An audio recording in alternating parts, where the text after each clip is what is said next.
This is Chairperson Mark Kogler, Paso Robles Planning Commission. I'd like to welcome you to our meeting of October 12th of 2021. The first item of business is a call to order. Please be quiet. Please be quiet. If you are not speaking as a part of a presentation, would you please all mute your microphones? Thank you.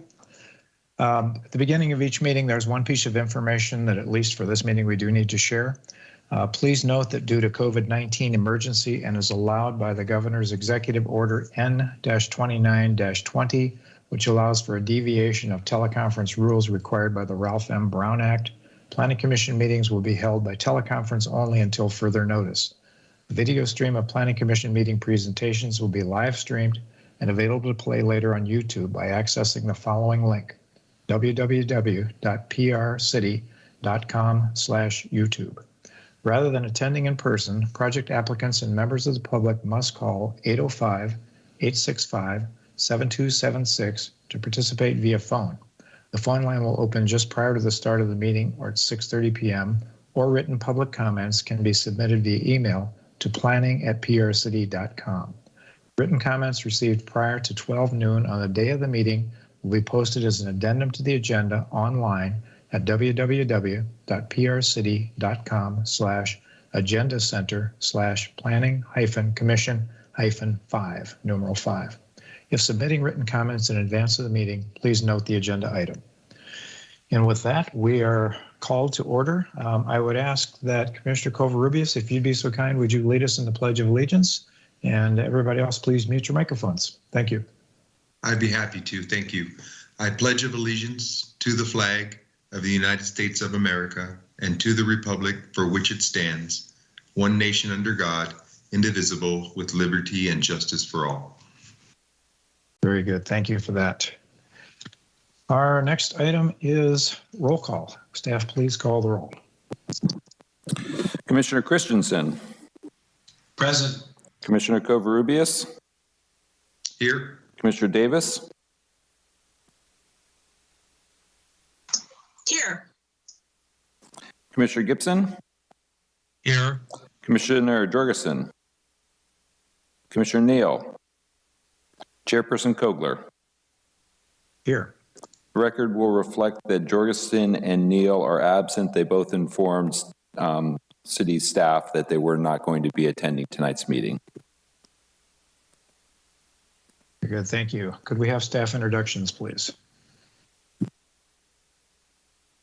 Yes, Warren Frace, Community Development Director.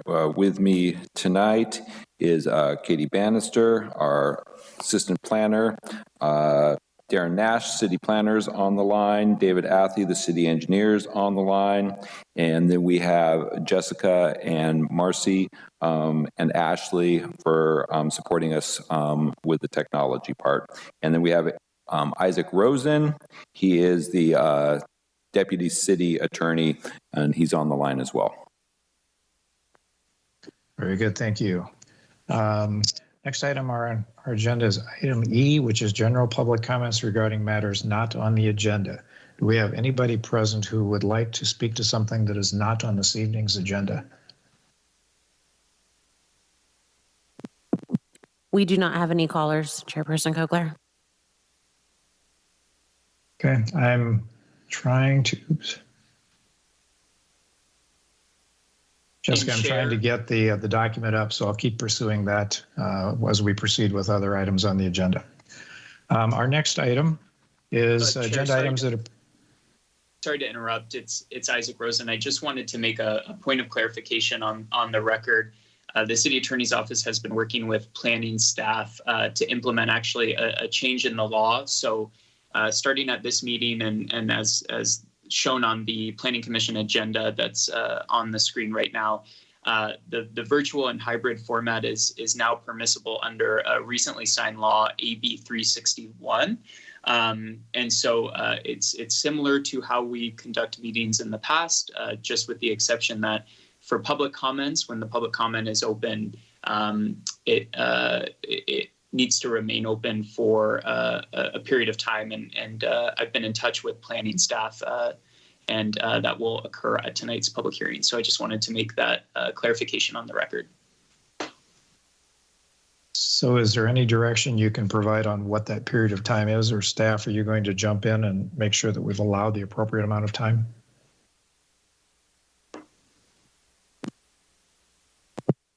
So we certainly are going to try to facilitate that. Mr. Rosen, I believe you said that we needed to leave it open for at least 1 minute. That's correct, Katie. And Chair, really, for leaving the public comment open, it could be in the form of opening the public comment and the Planning Commission can discuss further or talk with the applicant. And just as long as it's open for a period of time, at least 1 minute before it's closed, so that anyone following along virtually can call in and be heard before the item is before there's formal action. Got it. We'll take that into account. Thank you. Thanks. Okay. Item F, agenda items proposed to be tabled or rescheduled. Do we have any of those? There are none. All right. We will proceed then. Item G on our agenda are public hearings. We have one this evening. It's a continued item. It's for Development Plan 20-02 and Conditional Use Permit 21-18 for the Hotel Paso Robles, P20-0014. It is continued from our September 28th meeting. It's at 1315 and 1320 Pine Street. APNs are 0009, 043, 006, and 009, 043, 009, and finally 009, 045, 001. The applicant is Nick Tompkins of Pine Street LLC. Could we have a staff report, please? Thank you, Commissioner Kogler. As you stated, this is a continued public hearing from the September 28th Planning Commission meeting, and so we'll jump right in. So I do have a slide regarding what we've already discussed with the public hearing, public comment period. This is not advancing.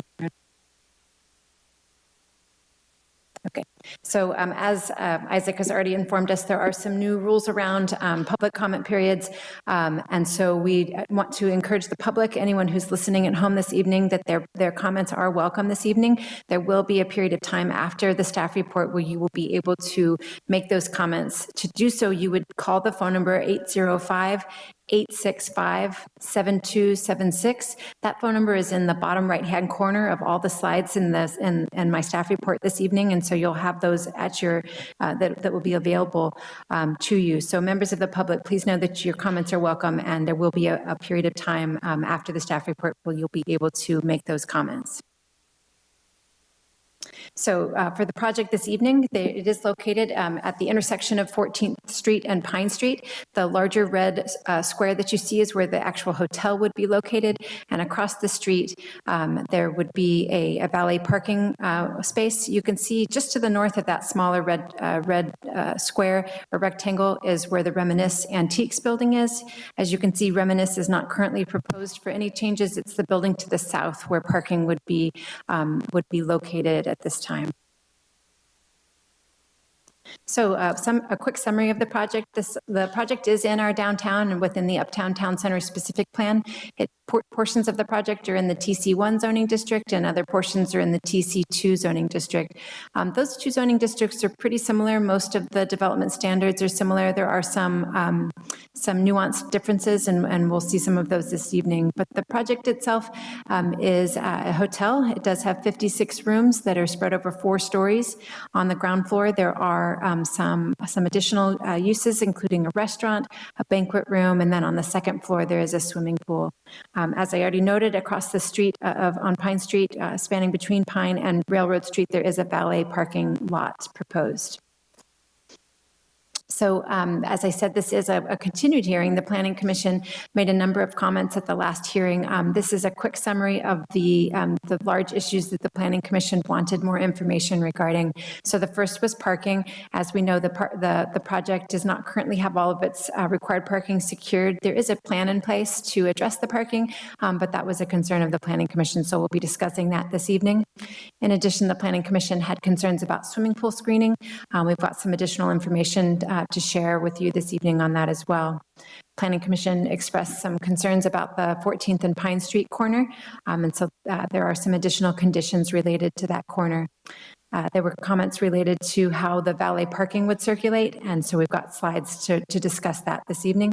And finally, the final stone materials for the exterior of the building were a concern of the Planning Commission. So in the staff report in front of you this evening, Planning Commissioners, there are some modified conditions. Those are highlighted in the draft resolution so that you can see what has changed. The modified conditions do include number 7, which would send the final graphics that are proposed for the windows at Pine and 14th Street. Those would be subject to DRC review. And so before those were installed, they would be, the DRC would have one more look at them to make sure that the final images are satisfactory.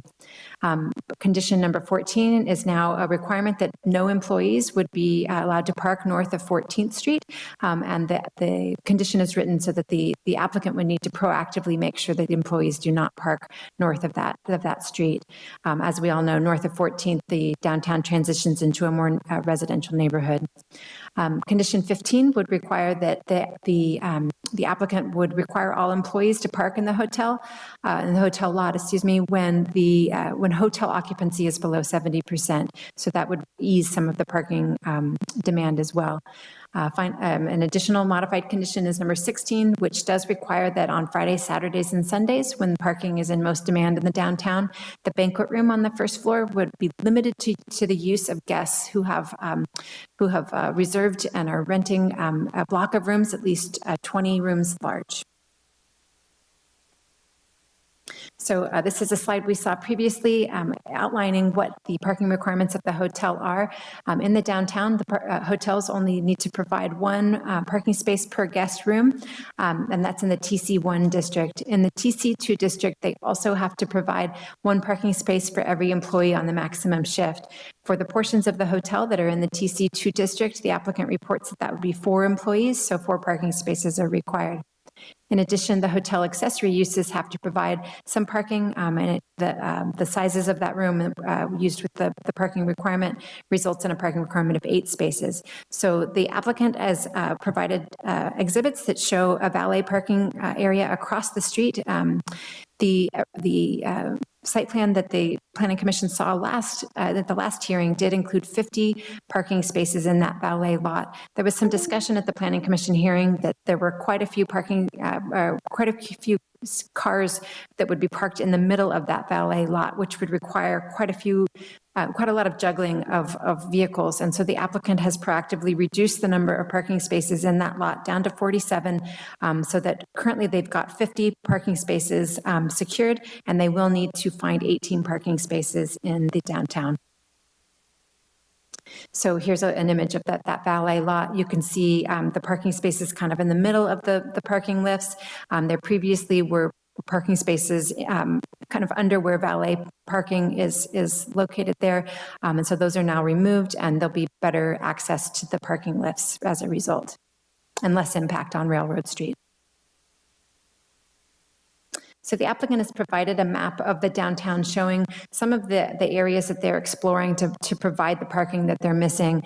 You can see in both blue and red, there are some potential shared parking opportunities. You've got the Baptist Church all the way at the north of this image, at the top of the image, where obviously, on days that, at times that aren't Sunday morning, there's quite a bit of parking sitting there that might be available to the applicant. So that's one potential.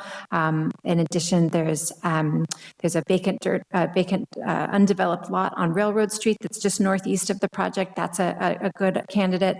There's also a site south of 13th Street where there's some parking that's been fenced off and is not available for any use as another potential place. So this map is intended to show all the different potential sites where the applicant might be able to strike a deal with the owner or potentially buy land and provide the parking that is required.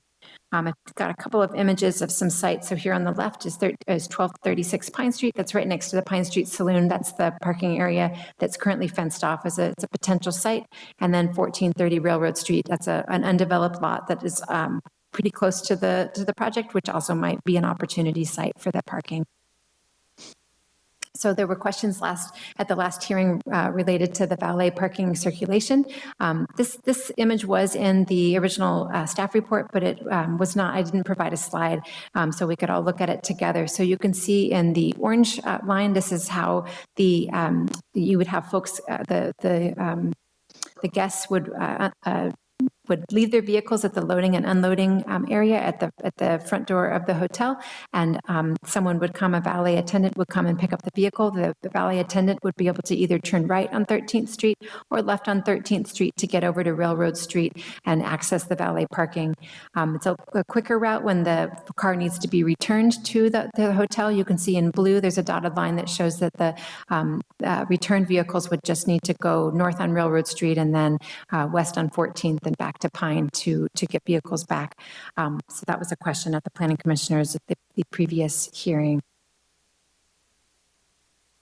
So I did request that, so the city staff has done some research on the occupancy rates of downtown parking. So these were provided by our parking ambassador. The study was done in August of 2021. So these are some really current numbers. And you can see that on Fridays, Saturdays, and Sundays, this project is actually just outside the downtown core. So it would be included in those numbers for just downtown generally. So that upper line. And then you can see on Fridays, Saturdays, and Sundays, obviously the parking in that area is being heavily used. And so that's when the banquet room would be limited to just guests of the hotel. So another concern that the Planning Commission had was regarding swimming pool screening. So the applicant has provided some new images. This image shows you the additional screening, some additional landscaping along the edge of the swimming pool area. This also, previously the images the Planning Commission had seen did not include the street trees. So you can see that the street trees will also, and staff had requested that the street trees not be shown so that we could see the architecture, but the street trees are now shown to show how the street trees will provide additional screening of the swimming pool area. So this is an aerial view looking down on the swimming pool. You can see that that landscape area is actually several feet thick. And so anyone using the swimming pool is actually going to be set back a bit from the edge of the building. And so pedestrians from the street would actually have a fairly difficult time seeing anyone on that second floor. Here's a section showing the same, the fence is set back from the building edge, and you've got those dense shrubs to screen the swimming pool area with the decorative plants there. And you can see the gentleman standing on the ground would not be able to see a whole lot of what's going on that second floor. So the Planning Commission also had concerns about the Pine and 14th Street corner. This is meant to show the comparison. What we saw last time is on the right, and what we see on the left is the current proposal. And then, as I stated, those window graphics would be subject to DRC review before they're installed. So as a reminder, this project does include some development standard modifications. There is a rear setback modification, and then the building length along the primary frontage. There are some specific findings the Planning Commission must make, and those are now included in the draft resolution in front of you in your staff report. So the Planning Commission does need to make, like I said, some findings to approve the project. And there are additional findings within the staff report, but here's some sort of highlights that the project, the design and intensity of the project are consistent with the goals and the policies of the city, including the general plan, the zoning ordinance, and the Uptown Town Center specific plan. The Planning Commission needs to find that the project is not detrimental to the health, safety, and welfare of the city, and that the project is compatible with surrounding land uses. There are specific findings regarding the development standard modifications. You need to find that the modifications would not create a physical hazard or negative visual impact when viewed from a street or neighboring property. That should read. And then the final one listed here is that the parking areas will not be detrimental to the city's efforts to revitalize the downtown. So these are some of the findings. The full list is in the draft resolution. As I said, there are conditions of approval, including some modified conditions of approval. There is some additional DRC required, DRC review required. including that the final stone materials would be reviewed by the DRC. Those window graphics would be reviewed by the DRC. The applicant does have to provide a total of 68 parking spaces. There's a list of methods by which those parking spaces can be provided in condition number 10. Condition number 11 would require that those parking spaces be provided before the building permit for the project is issued. Condition number 14 would prohibit the employees from parking north of 14th Street. And then we've got the requirement that employees would park in the hotel lots when the hotel occupancy is below 70%. 16 includes that limitation on the banquet facility. And condition 27 requires a valet parking plan by the applicant. So this project is exempt from the California Environmental Quality Act as a Class 32 exemption. The resolution in the agenda packet this evening does include a notice of exemption. That's a bit more robust than was presented in the previous resolution. And so there's a lot more justification for that CEQA exemption in the resolution you have for your consideration this evening. As always, the Planning Commission does have options. The first would be to approve the project by adopting the draft resolution. The Planning Commission could also recommend approval of the project with modifications. The Planning Commission can certainly refer the project back to staff or the DRC for additional analysis. If the Planning Commission would like to refer the project back, we do need to make sure that we get consent of the applicant this evening. And finally, the Planning Commission could deny the project by adopting findings of denial. And so that is also an option for the Planning Commission this evening. Staff's recommendation is to approve the project by adopting the draft resolution that's in your agenda packet this evening. And I believe that is the end of staff's report. The applicant does have some additional slides if that's of interest, and I've got additional slides of images of the hotel, the site plan, floor plan, the elevations, and so forth, if those are of interest. But in the effort to all those images are included in the staff report, and they are available if desired. But that is the end of staff's report. Thank you, Katie. Nice job going through that. I would like to open the public hearing and open the public comment period consistent with recent changes in law. And I would ask that anybody wishing to comment, please stick with us for a while, because we're going to hear from the developer with some additional presentation, and then we'll have some questions from the planning commissioners, and then at the appropriate time, we will come back and take public comments. So the public comment period is officially opened. Do we have representatives from the development group? We appear to, who would like to address the commission. Please do. We do. Yes, this is Tom Jess with Eris Studio Architects, and Nick Tompkins, the owner of the project. One of the partners on the project is also here. First off, I want to thank staff for doing a very good job of recapping the last hearing, the comments from it. They've been great to work with, and I feel like we've made a lot of progress in a very short time. So thank you to them. I also wanted to thank the planning commissioner members for the comments that we received at the last hearing. We took those very seriously, took them and incorporated them into the project. And I feel that the project has improved as a result of both changes to the project itself, as well as the conditions which will ensure that the project complies with the requirements and the recommendations that we discussed at the last hearing. So I'm going to keep this presentation fairly brief, just kind of touch on some of the things. Katie did a very good job of touching on the majority of them, but I'll just give a little bit more background on some of them, and then Nick is also available for any feedback that might be helpful. So as Katie mentioned, in the valet parking lot area, we did remove a few spaces in there to make the maneuvering spaces a little bit more easy to use and to decrease the impact on Railroad Street. We feel that this is positive. It does put more of a burden on us to find 18 parking spaces instead of 15 through whatever means are available in that conditions of approval. And we feel like that's something that we can do, and that would help the community there and help the other people along Railroad Street. Warren, can you go to the next slide, please? And then this is a slide that Katie mentioned, and doing this actually was something we had done internally, but we didn't create an exhibit. And this is kind of a target map for us to be able to identify the locations within the 1,250 feet that there are potential parking arrangements, parking agreements that we can do, other things. And one thing I do want to stress is that it's in the owner of the property, the operator's best interest to find this parking and to find even possibly more than the 18 that's the minimum requirement, because we want the hotel to operate smoothly. We want the guest experience to be as optimal as possible, and parking and getting your car and retrieving it is a big part of that experience. So it's in everybody's best interest to find that. At the last Planning Commission hearing, there were some discussions about when that agreement needed to be in place. And because of the length of time it takes from entitling a project to actually building and operating the project, there's a significant amount of time. It's very difficult to make those arrangements now.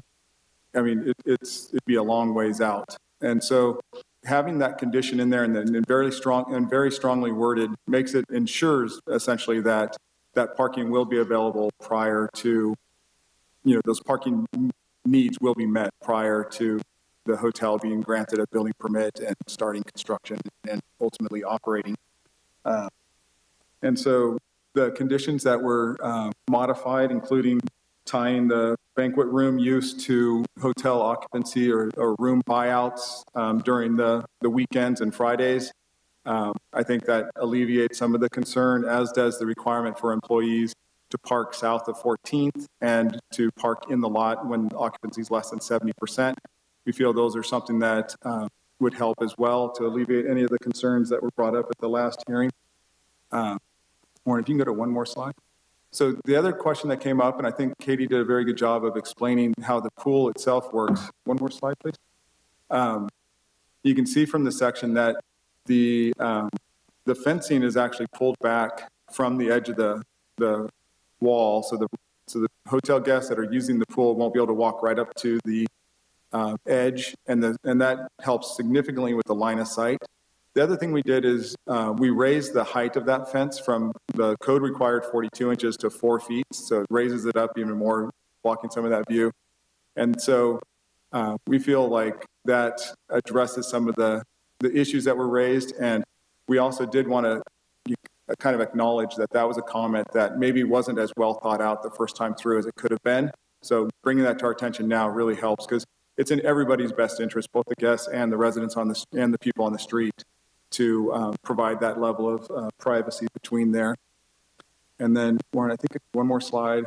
This is just the aerial kind of illustrating how that works. You can see that there is a significant amount of space in there. And I think if you go to one more slide, you'll be able to see it from the street level. And this is a slide that we show quite a bit. And you can see that you can barely see the head of the person up on the pool. And that person's in that same location that you saw on the last slide.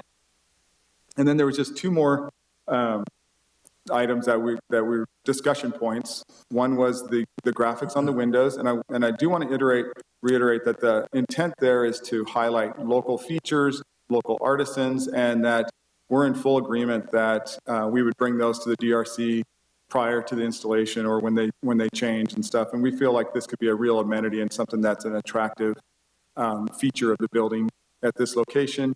And the same goes for the stone. It's in our best interest and our fully intent. And if I didn't do a very good job of rendering it on the rendering, I apologize for that. But our intent is to have a really high quality tactile stone that looks, feels very real, and adds that really high quality character to the building. So we have no problem at all when we get closer to actually bringing in a sample of the stone with the grout and how it's all applied, and then sharing that with the DRC and getting their buy-in. But I do want to assure you that the intent is for this to be an extremely high-end and high-quality hotel and guest and pedestrian experience. Nick, did you want to add anything? Yes, no, thank you. And I just want to reiterate one thing that Tom said without belaboring anymore. The last time through as an applicant, sometimes these things are painful, but the results of it were meaningful, and that candidly, the pool was a complete miss on my part.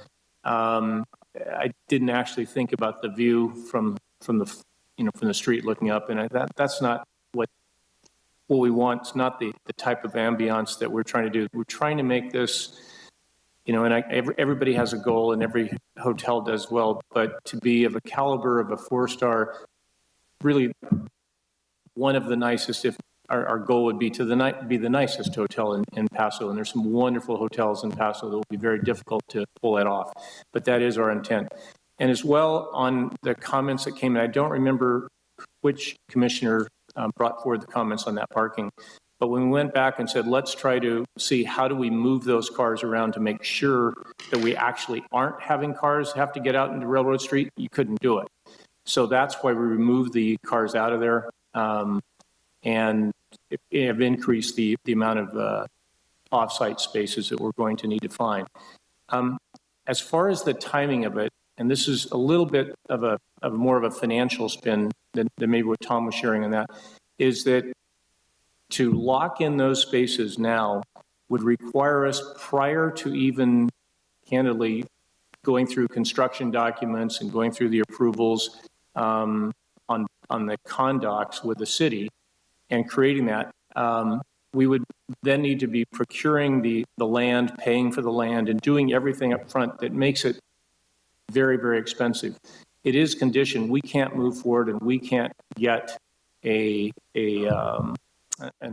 construction permit without having those parking spaces. And we physically need them to actually operate the space. The last thing we want to do is have a valet running around trying to find empty spaces on the streets. So it just, and I didn't do a good job conveying that prior. And so I'm saying it is important for us that we physically have those. It will be tight as it is, but they are important. But having them be a prerequisite to get done now would be very, very, I guess it would be burdensome and expensive and not helpful to the economics of the project. So that's it. So I thank you for your earlier comments because they were helpful.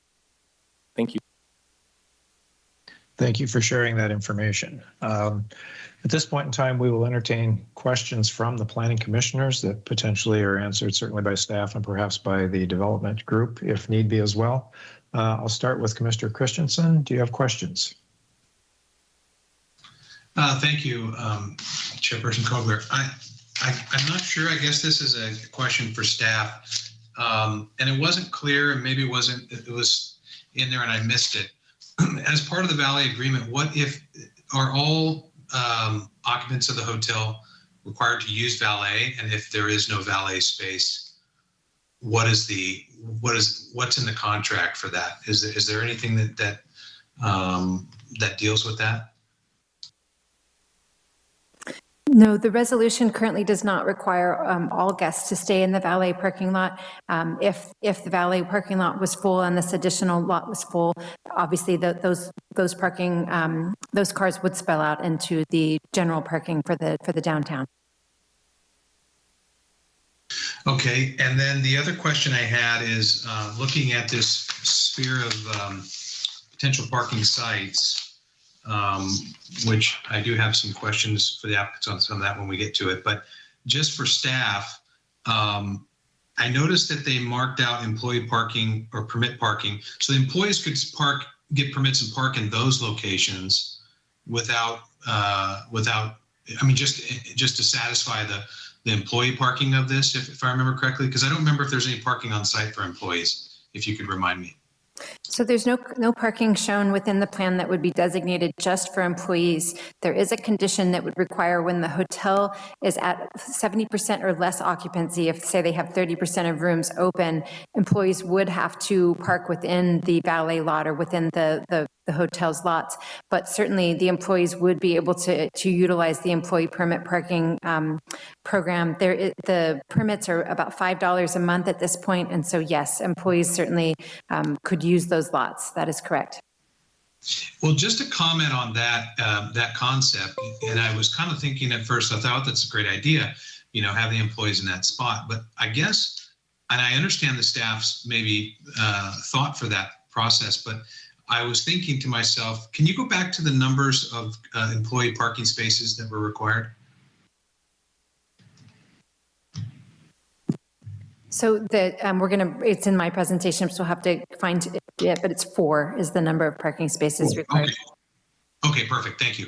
I was thinking to myself, it almost would, I'm not sure, I mean, I totally get the intent of that, and staff was trying to minimize the additional parking requirements for that. In my mindset, you'd almost be better to have the employees parking off-site and try and get the hotel guests to actually use the valet and put them into those valet spots as a requirement. But anyway, okay, so that's neither here nor there right now. One other question is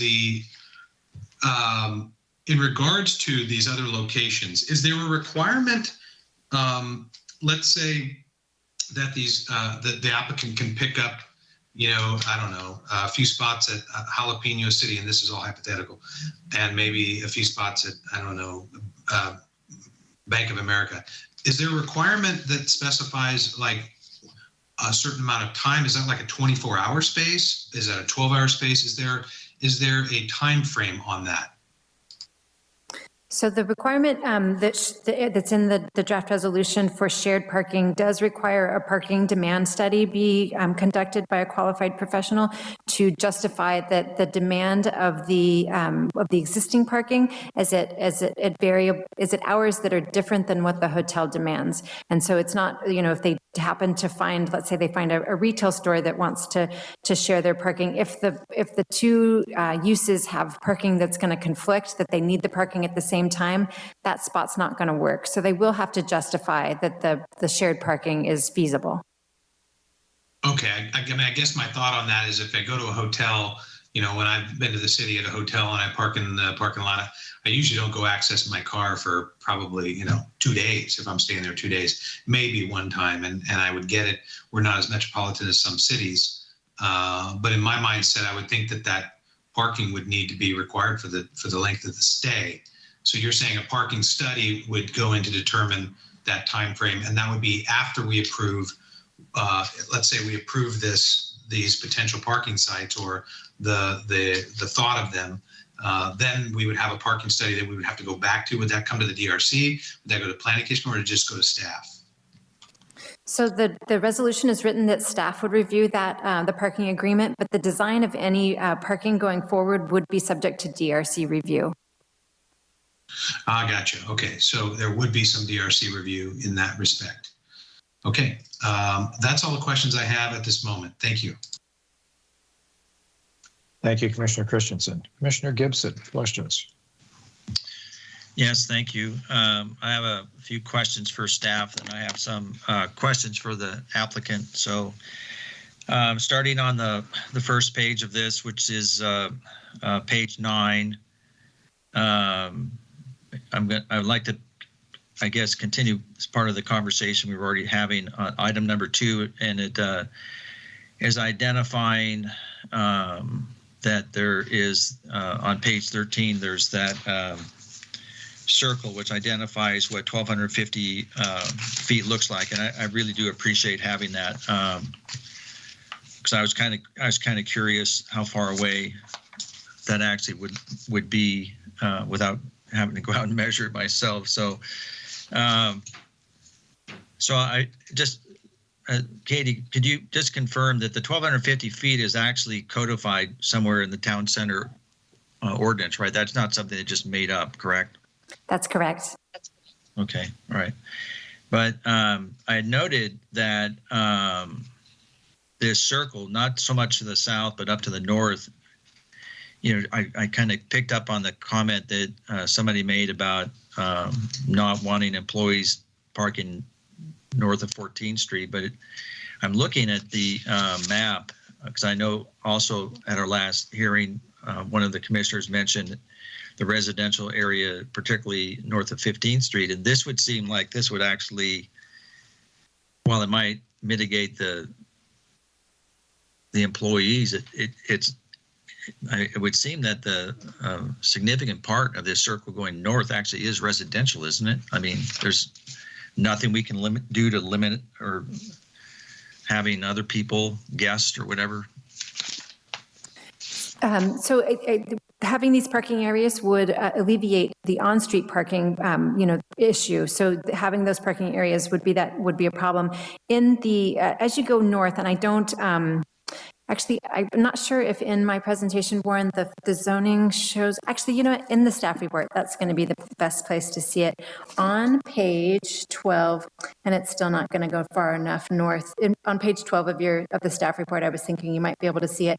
So the TC2 zone, I don't know exactly where it ends, but it ends probably about 15th, maybe 16th, I'm not sure, I'd have to get a map, but parking as a primary use is not allowed in the T4N or T3N zoning districts. So if the applicant wanted to establish a new parking area outside of the TC1 or TC2, they're not going to be able, that's just not an allowed use. And so they're going to have to find, if it's establishing a new parking area that where the parking is the primary use, they're going to have to keep it more to the downtown core.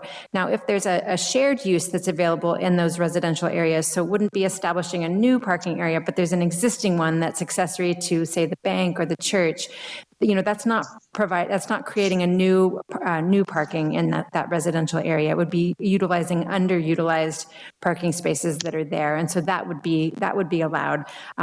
But the establishing a new parking area there would be more challenging. Okay, so I guess I was just trying to confirm that my understanding is that the 1,250 feet is something that's in code, because I was trying to figure out if there was any way really of restricting the impact, particularly in the neighborhoods, residential neighborhoods.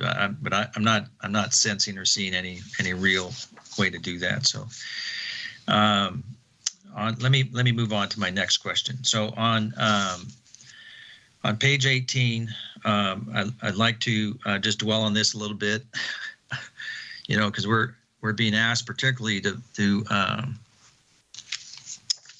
have some findings, and I appreciated the findings that you put up, and I want to maybe also point out page 23, item number 2, which has one of those findings that says the proposed development will not be detrimental to the health, safety, morals, comfort, convenience, general welfare of the person residing or working, or be injurious, et cetera, et cetera. So I'm viewing this in the same context. Has there been any conversation about coming up with a more realistic or different number for the number of employees? Because frankly, I'm in absolute disbelief that you can run a hotel with 4 people.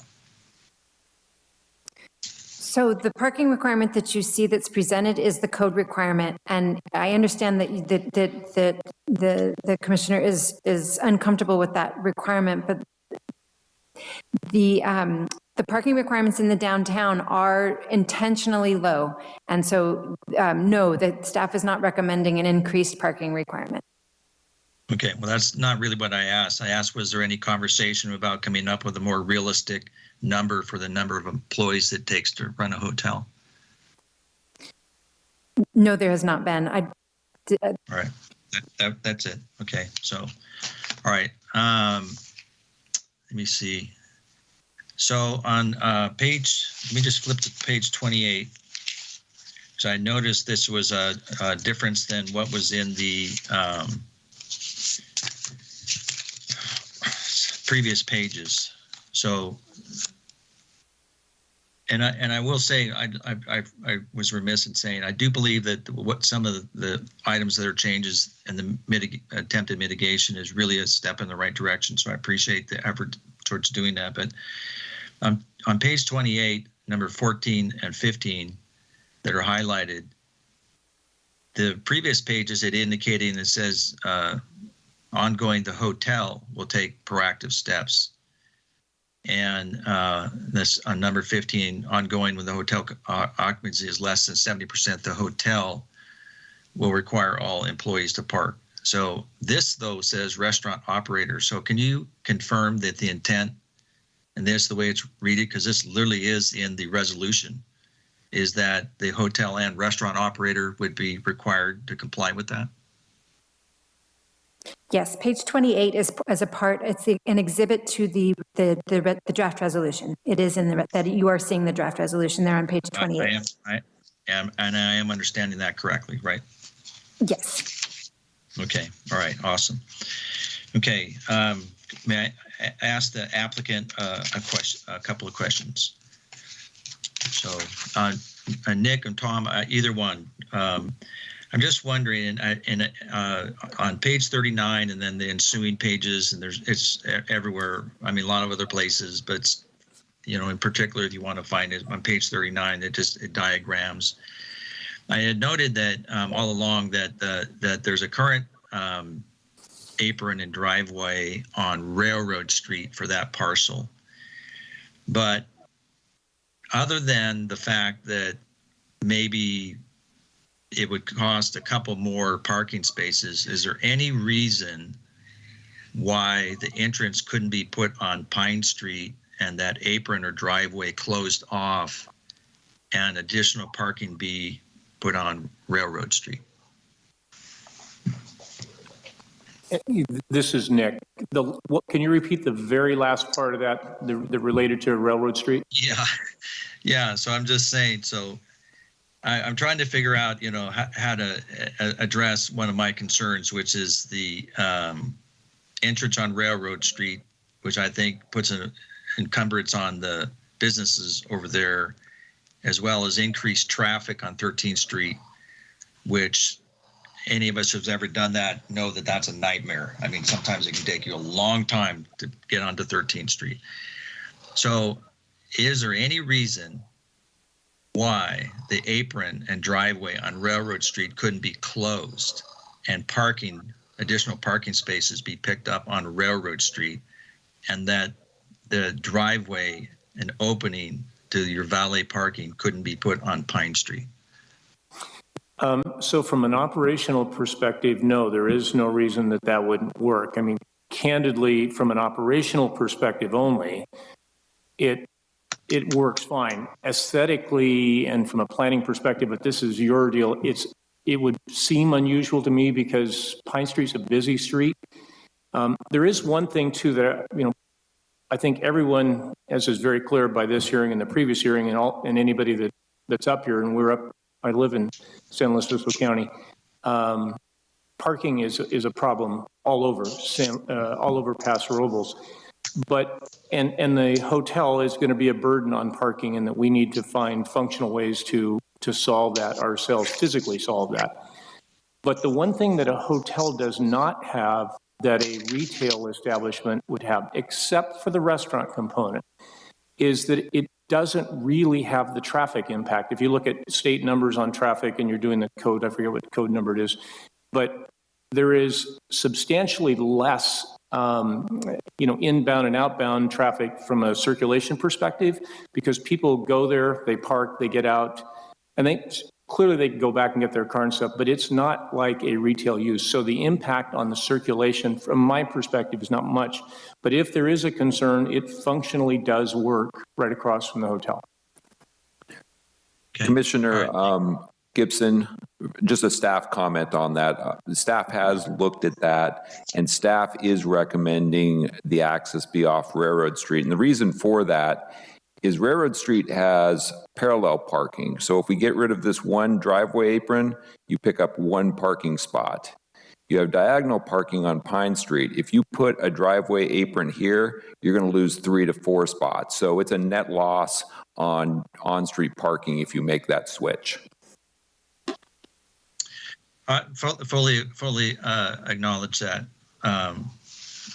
but I think it's really a trade-off. I mean, and it's going to be a judgment call on whether you think that additional traffic and impeding the businesses on Railroad Street is worth a couple of spaces. So I really think that's a judgment call, all due respect. So going back to Nick, I'd like to readdress a conversation we had last time on page 61.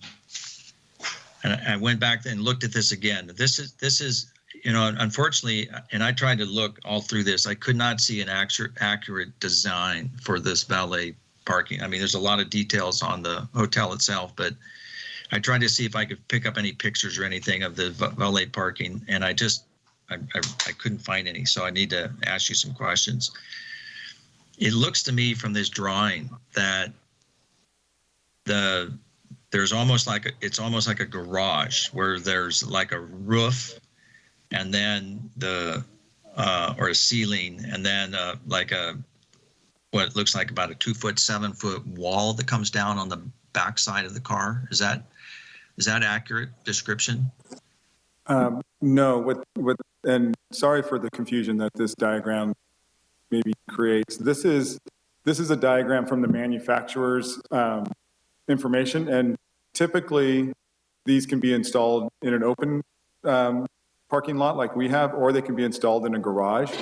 So they give the requirements for the minimum height in a garage, because that's a restrictive height, so you need to provide those heights. So that's why they illustrate it with the height and where you can run pipes. That's why it says free space. You can run sprinkler pipes through there. That's not what we're seeing here.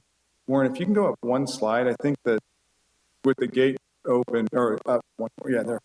No, it doesn't show it that great in there, but you can kind of see that's the one I was trying to see too, and I just couldn't pick it out what it looked like. Yeah, in the background there, you can kind of see how the cars are stacked. They're just stacked like that. There's nothing on top of them. It's just open to the air above them.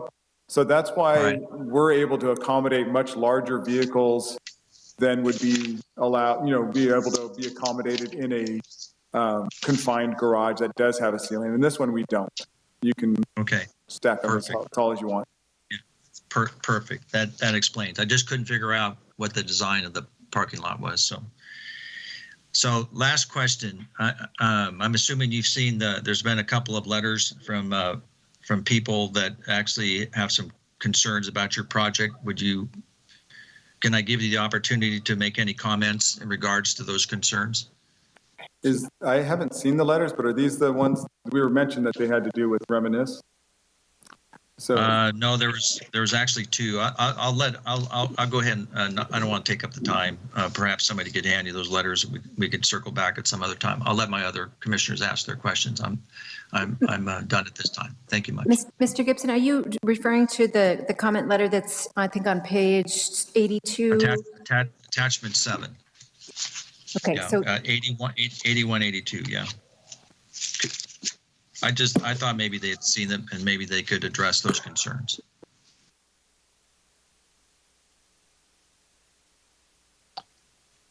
I'd like to hold off on addressing that until such time as we will really actively get engaged with the public comment portion. Then we can come back and look at that as a part of that. I'm fine. I'm fine with that. I'm done with my questions, Chairman. So I'll yield my time to the next person. Thank you. Thank you. Further questions, Commissioner Covarrubias. Thank you, Chairperson Kogler. I think my fellow commissioners so far have addressed most of my questions. I did have one question for staff, and then I'll save my comments for the comment section of this. Katie, can you bring up slide 13 again for me real quick?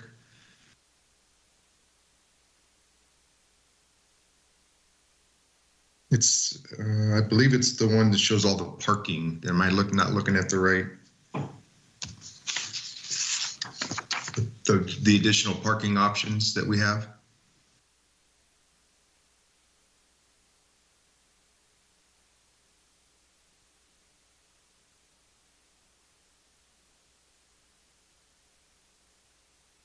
Thank you. That's the one. So I guess just a question, because parking is obviously a big topic and concern, and we've been talking about it for quite some time. My question is, so if you look to the north, just past 14th Street, you see that vacant dirt lot that is there. Let's just assume that they are able to negotiate something with the owner of that vacant dirt lot. Would there be any situation where they could, if they were to secure something similar to that, where they could utilize that for additional valet parking? Would that be permissible? yes, that is exactly what this is intended to represent, is other opportunities. There's nothing in the resolution that requires them to be valet parking spaces, but we can ask the applicant if that's their intent, but they would certainly have to provide those additional spaces, and these are some potential sites to do that.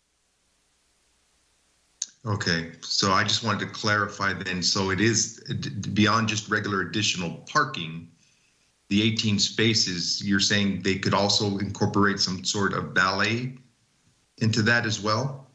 Absolutely, yes. Huh, Okay. Okay, I'll say I have no other questions. I'm going to save the rest of what I have for comment section. Thank you. Thank you. Commissioner Davis, questions? Thank you. I have some questions about the valet parking too. First of all, I just want to tell the developer what you did with the swimming pool. I think there was real progress around the swimming pool. So that I know that's a comment, not a question, but compliments on, and I see progress there. But regarding valet parking, I do have a question, and I'll ask Katie this. I think it's a staff question. Maybe you can clarify. And I think I just heard Commissioner Covarrubias address this, but those locations are feasible locations. Are they designated to be valet, or could they be a self-park? How would that work? If it was self-parking, how would you regulate it was for the hotel rather than, you know, how would that programming work? So I think some of those questions are going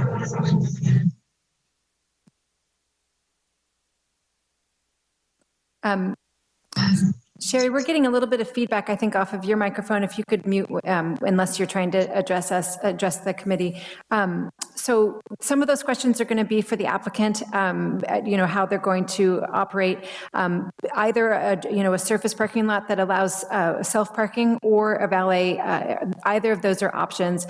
The resolution is written so that the design of the parking lots does have to go to the DRC, and there are some safe requirements for, you know, how that parking would be executed. But as far as, you know, preventing, you know, others from using the parking lot, that would be, I think, a question for the applicant.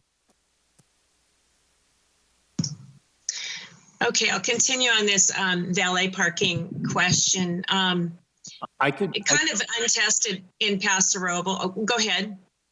I'm sorry, I think I interrupted you there, but the hotel, the guests will all be valeted. So the intent is to have 100% of guests valet parked, and employees will all self-park.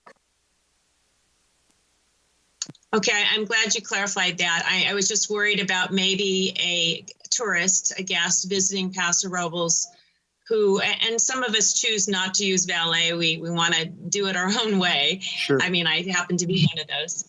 I'd be concerned maybe about the safety and the condition and the walk and the lighting if it wasn't a fully operated valet parking. And so that was kind of my question. Was it intended to be valet or for self-parking, and how that would be regulated? And I guess my question back to Katie for staff, you know, this valet parking is kind of new to Paso Robles. This is a premier hotel development here, and not that we're not open to the new ideas, but it is, I think maybe Piccolo, we have some valet parking, and it's on the sister property. Another property that we've approved, I think there's some underground parking. I'm not sure if that's valet or not. So do we have any other programs in Paso Robles where valet parking is working? And correct me if I'm wrong, that those are the only ones? Yeah, the only situations that staff is aware of is at the Piccolo. We agree. Okay. And so any questions that I have about parking would be a lack of familiarity with how that all works.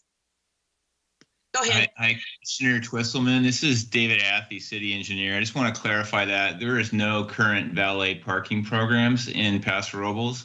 The Piccolo chose not to do one voluntarily. They weren't required to do it, but they chose not to move forward. So with this project, it would be the first with required valet parking by the hotel. Okay, thank you, David, for clarifying that. And again, so it'd be new territory. So we have a lot of questions about parking. And I did look at what's on the screen there. I just wanted to verify with staff that these are just locations within the 1,250 feet. There well, here's my question. Has there been any dialogue that these are viable opportunities? Has there been dialogue with Boot Barn that, you can contract for some of their parking spaces, for example?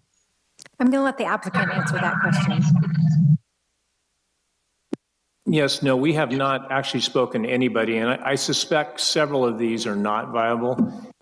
These were all the ones that we looked at that looked like they could possibly work, and that we thought, let's identify these and start with this group. But we probably needed to get through this project, this portion of the process first, and then say, okay, now let's go see what we can find. From a practical perspective, for us, ideally, we're going to want it as close as we can for, the reason, just the timing running back and forth, and for, candidly, the impact on streets and everything else. So we're going to kind of start close and then move out as we, either run into roadblocks or are unable to find a site, next door in the immediate block or so.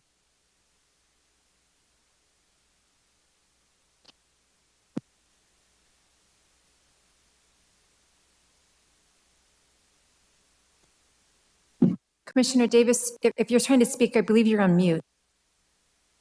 So basically, I'm hearing there's been no outreach. This is a map of possibilities in the 1250 region. Okay.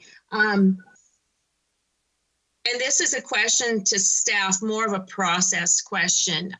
When we have approved hotel projects in the past, have we ever approved a project before we have had a chance as a full commission to review the parking plan and the specifics of it?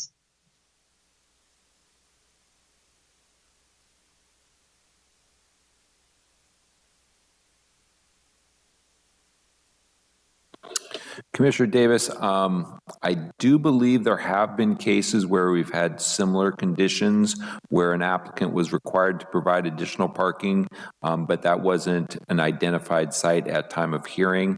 I'm not exactly sure which project that is, but I'm pretty sure we have done that before.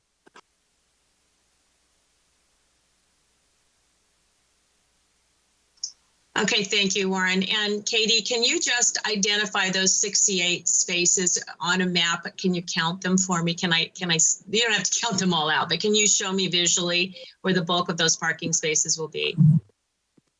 So currently the applicant has shown that he's demonstrated that he's got 50 parking spaces, 47 in the valet lot and then across the street from the hotel. And then he's got 3 parking credits from a program that was a city program from the 1980s. He is lacking 18 parking spaces at this point in time. So we don't know where those 18 parking spaces are going to be provided. The map is intended to show you some potential sites. But 68 parking spaces is the total requirement. Okay, that'll be it for now. I might have more questions later, but I don't want to take up any more time. Thank you, Commissioner Davis. Probably to no surprise, I do have a couple of parking questions too, and then a question on at least one other item. It would help if you would give me a better understanding of the valet parking lot. The graphic that's on the screen right now. The X's are obviously the lifts. So there's 2 respective parking places everywhere you see an X. I count 18 of those, which gives me 36. Is the rest of the parking in front of the lifts and then on the north side of the graphic with no parking down the middle? Or how do you get from the 36 to 47? Essentially, you're correct. The lifts provide those parking spaces, and then there's in the middle of those of the lifts, there's some additional parking spaces. They're indicated by kind of the T's and the little L's, showing you the extent. The applicant may have more to add. That's a correct interpretation of the layout. And one thing I do want to point out is that when someone comes in for valet, one of the first questions they're asked is how frequently they're going to need to use their car. So it doesn't, we don't be very good at this. And especially if we have sites that are off-site, a little further away, those would be the ones that are even more long-term so that there's less traffic going to those far away sites. Because to be honest, they don't want to run that far. They don't want to go, they don't want to do any more work than they have to. And the spaces that we had before previously, there's a free space drive aisle down the center that would be used to maneuver the cars around and get cars in and out. So that's kind of the summary there. Okay, thank you. I still have a problem coming up with those numbers. I assume the 3 spaces that look like traditional striped head-in parking spaces are 3, and those would effectively block portions of the lifts when they're occupied. But I think we just have to take into account that your valet people will be, as you say, they'll be magicians and maneuvering things around in there. So I think most of them are. I did have the same question Commissioner Davis did about the map that was provided of parking, and I understand there were no direct contacts with people. Was there any review at least of the amount of spaces that are in those lots to get a rough feel for, do some of those work or not work? Again, the applicant may know more. Certainly the vacant dirt lot on Railroad Street, I know it's 50-foot wide, so that should be able to provide for 2 rows of parking. The unused private lot that's right next to Pine Street Saloon seems to have somewhere between 15 and 20 spaces already striped there. But I don't know that a parking count other than that has been done. Yeah, I can just give the perspective. So I've always used about 360 feet per car as a rule of thumb, and it depends on the shape of the lot because it depends on can you double load or, the aisleway. But if you use a rule of thumb of 360 feet in something other than a really odd shaped lot, that kind of gives you a sense for what you need. So to be safe, it's something around a 7,000 foot lot, assuming it's all usable, gets us to the numbers that we need. Okay. Thank you. And just as a sidebar comment, I think all of us on the commission are heavily focused on parking because of the location of this hotel. And I totally concur and support the zoning, the provisions that we're trying to accomplish there, and the staff comment that where lively commercial trade is valued over convenient parking. The only problem is this particular use, which has a pretty high parking demand, is immediately adjacent to a residential area. If it was further to the south on the other side of 13th, it probably would be a different matter just because there's so much commercially oriented and used property around there. So I think that's one of the reasons that I and others are looking at this. I did take a look to try to do my own very crude qualification of some of the parking, and I think I do appreciate the map you put together, and it just throws out kind of the list of candidates. But if you look a little more deeply at places like Boot Barn, the museum, Jalapeno City, Cool Hand Luke's, and Morisco's, they're using their parking from as early as 8:30 in the morning on Friday to 9 p.m. on Sunday. So maybe there's shared opportunities there that would come out in a parking study. Just on the surface of though, it seems like some of those would probably be difficult to accomplish, but that's to be deferred and to be determined. I do have a question of the applicant. I believe, and I think I remember this clearly because it surprised me, and I think one of my commissioners even questioned it, that the comments that were offered at the last public hearing regarding the use of the banquet room were that it would only be utilized when the hotel was entirely booked, not 20 rooms, but all rooms.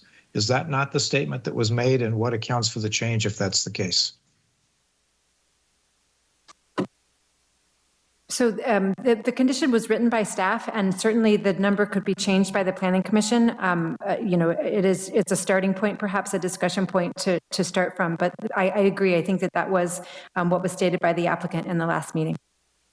Yeah, and I can speak to that too. Is it we're okay either way, and the only thing that I had brought up to staff is that completely blocking out the banquet room for the entire period of time without booking the entire hotel seemed counterproductive if you have local groups or local that want to have a breakfast meeting there, or they want to have a lunch deal, or for that matter, the city has something they're going to do, and we can con them into coming down there and paying for a lunch.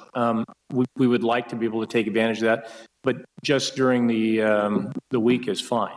And booking out the entire, having the guests have to book out the entire hotel is also a fine. We're okay with that requirement.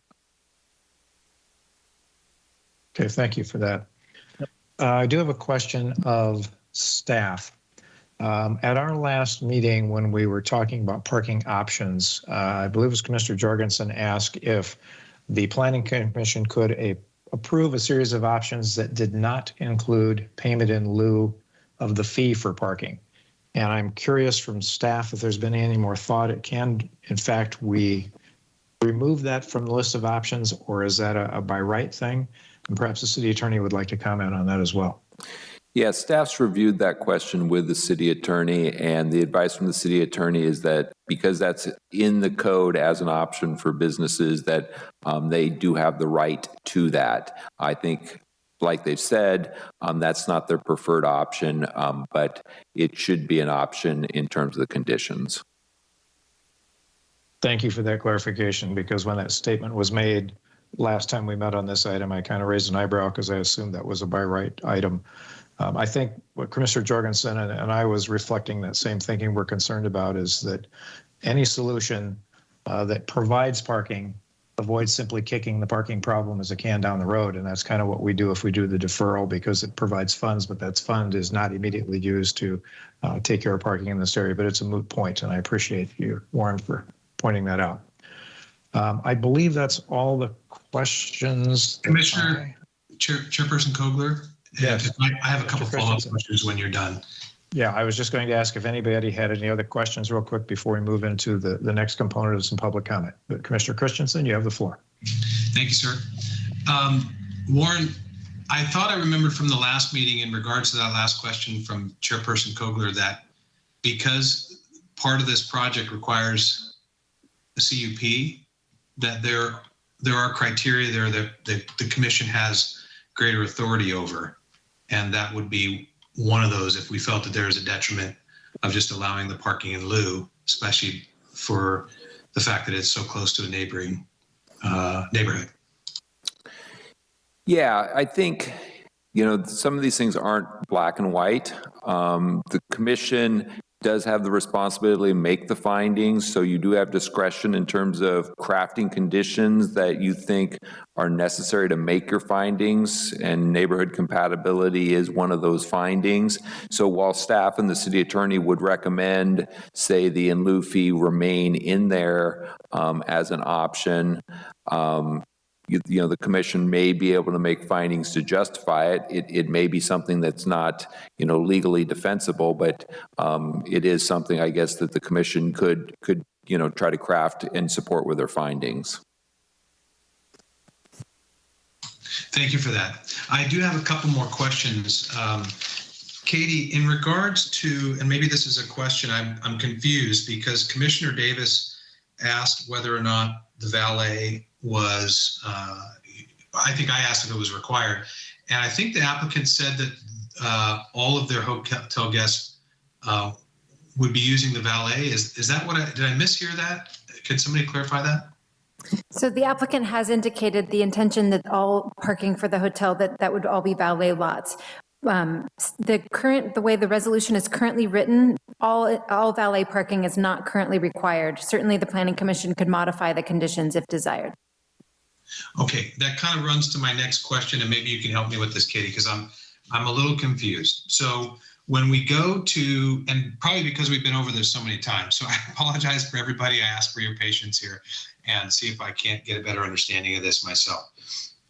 If the valet service parking, which we're calling it valet, right? Because they're going to have somebody providing that service to their clients. They're coming and spending the night, and that's the easiest way to manage the type of parking, I'm guessing. And then if I'm speaking out of turn, please correct me later. But because of the type of parking that the hotel needs to provide, we're calling it valet. Now, how many, if we go back to the required amount of parking spaces and we look at the breakdown, I guess what I'm wondering is how many are, like, if this wasn't being called valet parking, the number of spaces are still required. Is that correct, Katie?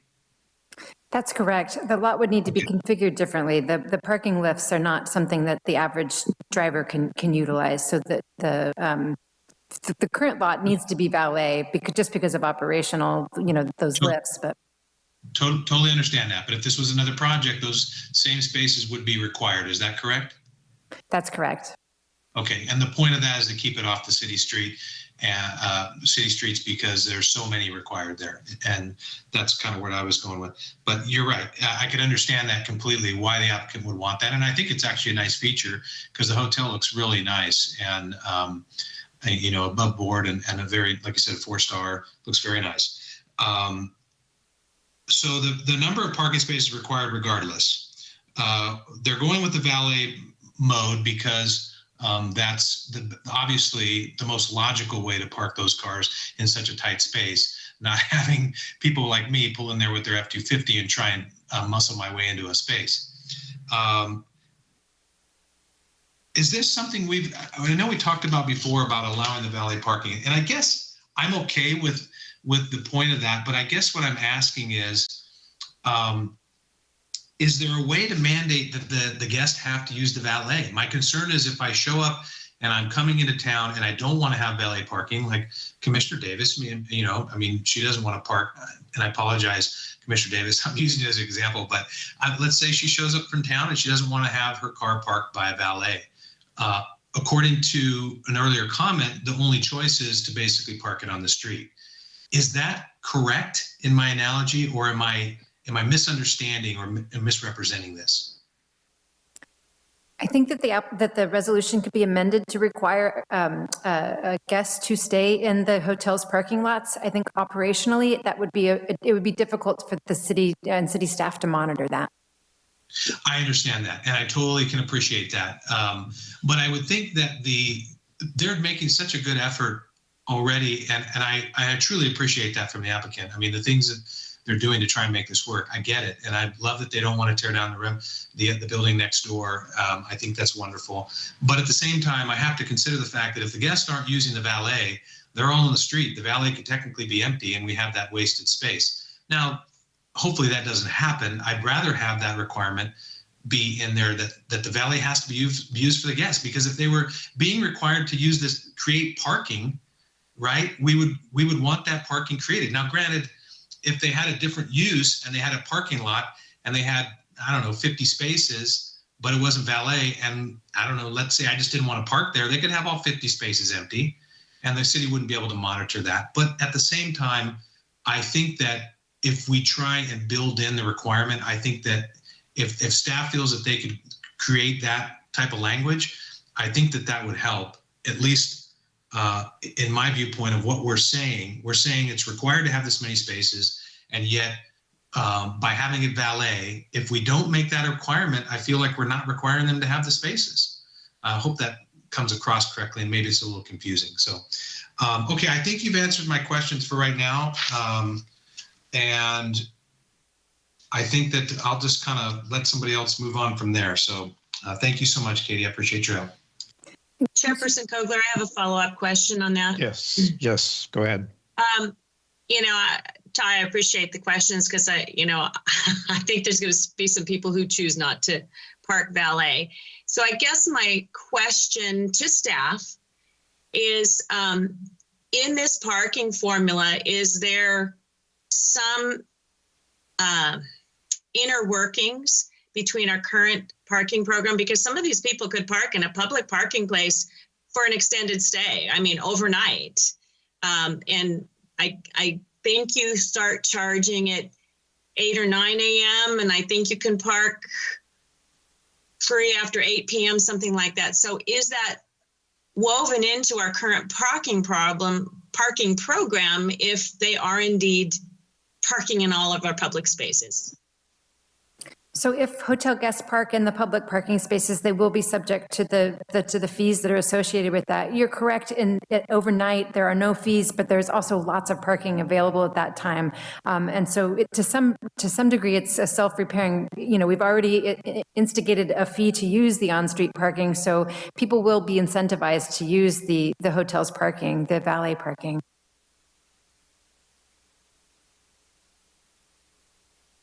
Okay, thank you.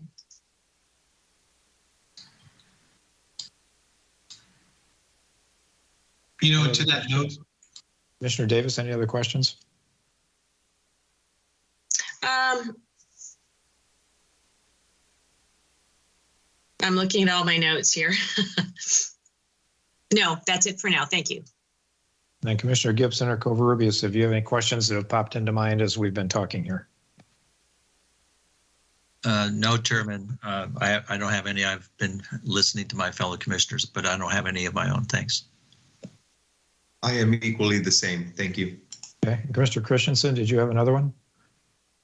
No, I just wanted to point out Commissioner Davis had a point, a very valid point, and I totally can appreciate that too. I think one of my concerns with that actually is that I don't think, and maybe this is a question for staff too, or Mr. Athey, do we have any way, if this spills over into the neighboring neighborhood, we don't really have any way to monitor that, do we?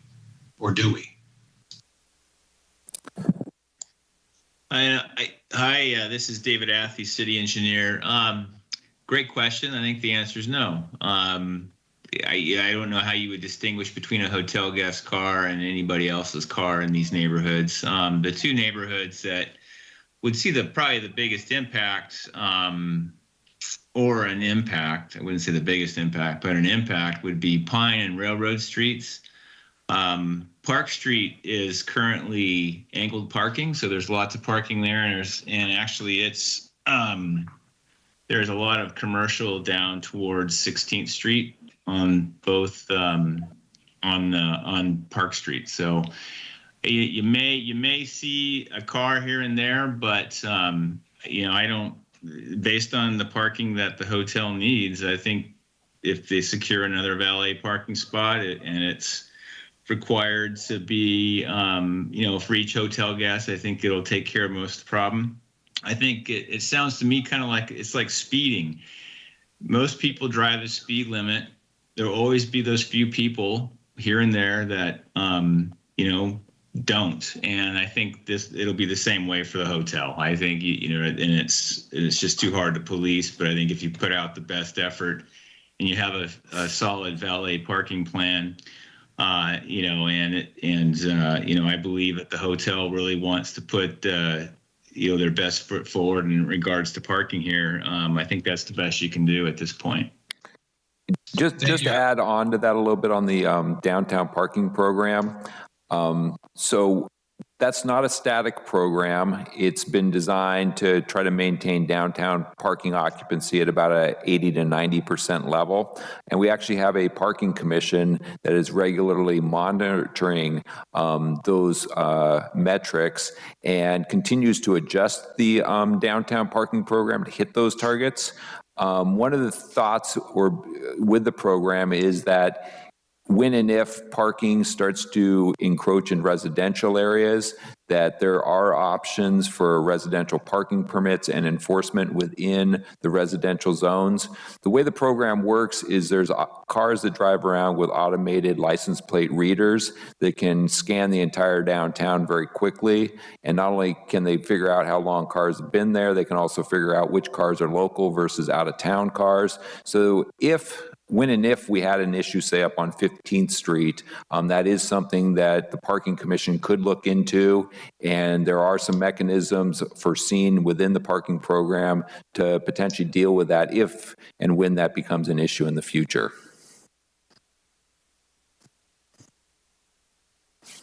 Thank you, Warren. I think that helped. Okay, I think I'll assume commissioners have had opportunity to voice their questions. We did open the public comment period a little while ago, and I think we would like to actively now move into that portion of our meeting. We will solicit public comments. We will then close the hearing and then ask staff to address any questions that have arisen as a part of those comments, and then we'll move back to a discussion by the commission. So with that, we will now actively open the public comment period. I show in the queue we have 3 callers. Potentially one is Mr. Dale Gustafson, and I believe he is in the chamber tonight. And if you're there, Mr. Gustafson, would you please, I presume, step up to the podium and address the commission? Each of those speaking will have 3 minutes to provide your commentary, thoughts and questions that you might have.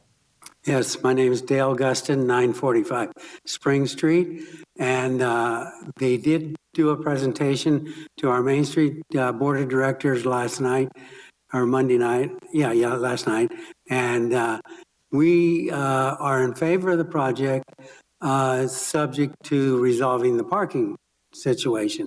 One suggestion I have on that issue is if you require the hotel to register the license plates when the people register, with the parking commission, you'll have a way to track that.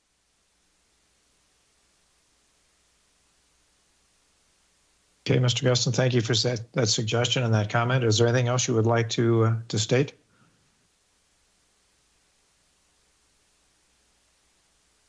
I'll take it that that's a no. Thank you for your comments. That's correct. He doesn't have any further comments. Okay. I also have a note here that Pam Greenwood is at least kind of monitoring the discussion here. Is there any point you would like to raise, Ms. Greenwood, to the commission? If not, feel certainly free to keep participating with us by listening to what's going on. And then I also have a record that Jamie Bork is on the line and would like to provide a comment. If that's the case, would you please address the commission? Yes, good evening, and thank you. Can you hear me? Yes, we can. Okay. I'm Jeannie Bork, and my business is Reminisce, and we are located at 1344 Pine Street, across the street from the proposed hotel. Off and on, since the property was sold, there have been rumors that Reminisce would be raised or taken down to become a parking lot. And I've been so pleased to see in the blueprints that have been provided that it says existing commercial to remain. I'm wondering if there's a way to confirm that that existing commercial is Reminisce, which is not just me, it's 38 other individual small businesses. And I would just like some sort of confirmation that you're looking at those other parking spaces and that there is no intention to turn Reminisce into a parking lot. And let's see. I would like to just say that when you were talking about changing the entrance to the existing valet parking proposal, changing it to Pine Street, I would just think that that would not be a good idea and would cause too much fluctuation right there where our customers, excuse me, are coming and going. I think that's my concern. I have customers that come to me regularly wanting to know what our future is. And I am just looking for some sort of confirmation that we won't be a parking lot. Thank you, Ms. Bork. We'll address that in just a minute as soon as we see if there are any other public comments that anybody would like to offer. Anybody else out there, Jessica, that you're aware of? There's no one else on the line nor here in chamber. Okay. And then I would ask staff, because they came through at a pretty late hour, if you would at least provide some synopsis of the written comments that we received, such that if there are questions that those raised, we can address those in a moment as well. So Katie or Warren or somebody, could you please kind of just summarize the written ones that we got in shortly before the meeting today? Yes, so I do want to point out that there were several public comments that came in before previous hearings, and those were included in the staff report. Those are the comments that Commissioner Gibson had referred to.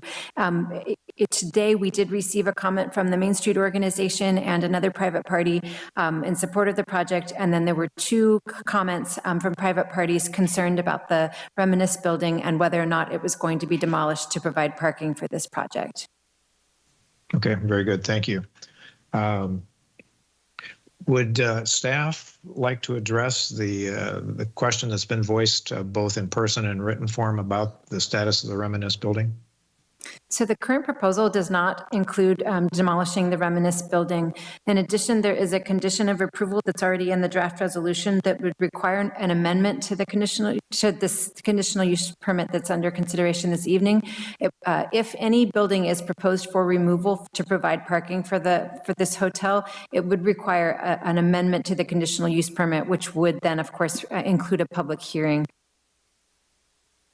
Very good. Thank you. So there would need to be additional actions and follow-up before there could even be serious consideration of the removal of that building. And as it stands, that's not a part of the active proposal. Correct. Okay. Are there any other commenters out there in the public who would like to speak to the commission? We'll give you a moment to do so, and if not, we'll close the public hearing. I don't see any in the queue, so I think accordingly we'll now close the public hearing and return this back to discussion by the commission. And I'll go kind of in reverse sequence. Commissioner Davis, would you like to lead us with any discussion points that you would like to raise? Well, I think what we're trying to do here, and I think I've heard from Nick this sincere intent to make this a project that will be warmly embraced by the community. I think what we're trying to find is a win-win here. And I'm listening to organizations like Main Street support this, but wanting a parking solution. So I think that should be our focus. I was a little surprised that this came back so early. I was expecting a few more specifics in terms of the parking plan. I think I got a lot of the questions answered regarding the valet. Some of the things that we really haven't talked about are the graphics on the corner of Pine and 14th Street. I think rather than going to DRC, I'd rather have the Planning Commission see that. I think that's an important corner, and like to see that with a professional graphic designer. I'd like to see more detail on that. I would like to see more detail on the parking. I know I heard from the developer that it's time sensitive and costly to extend the project timeline, but this is also something we want it to be a win-win, and I don't think we should rush it. I think we should really develop that parking plan and have that really nailed down so that everyone's comfortable. And those are my opinions right now. Thank you. Thank you.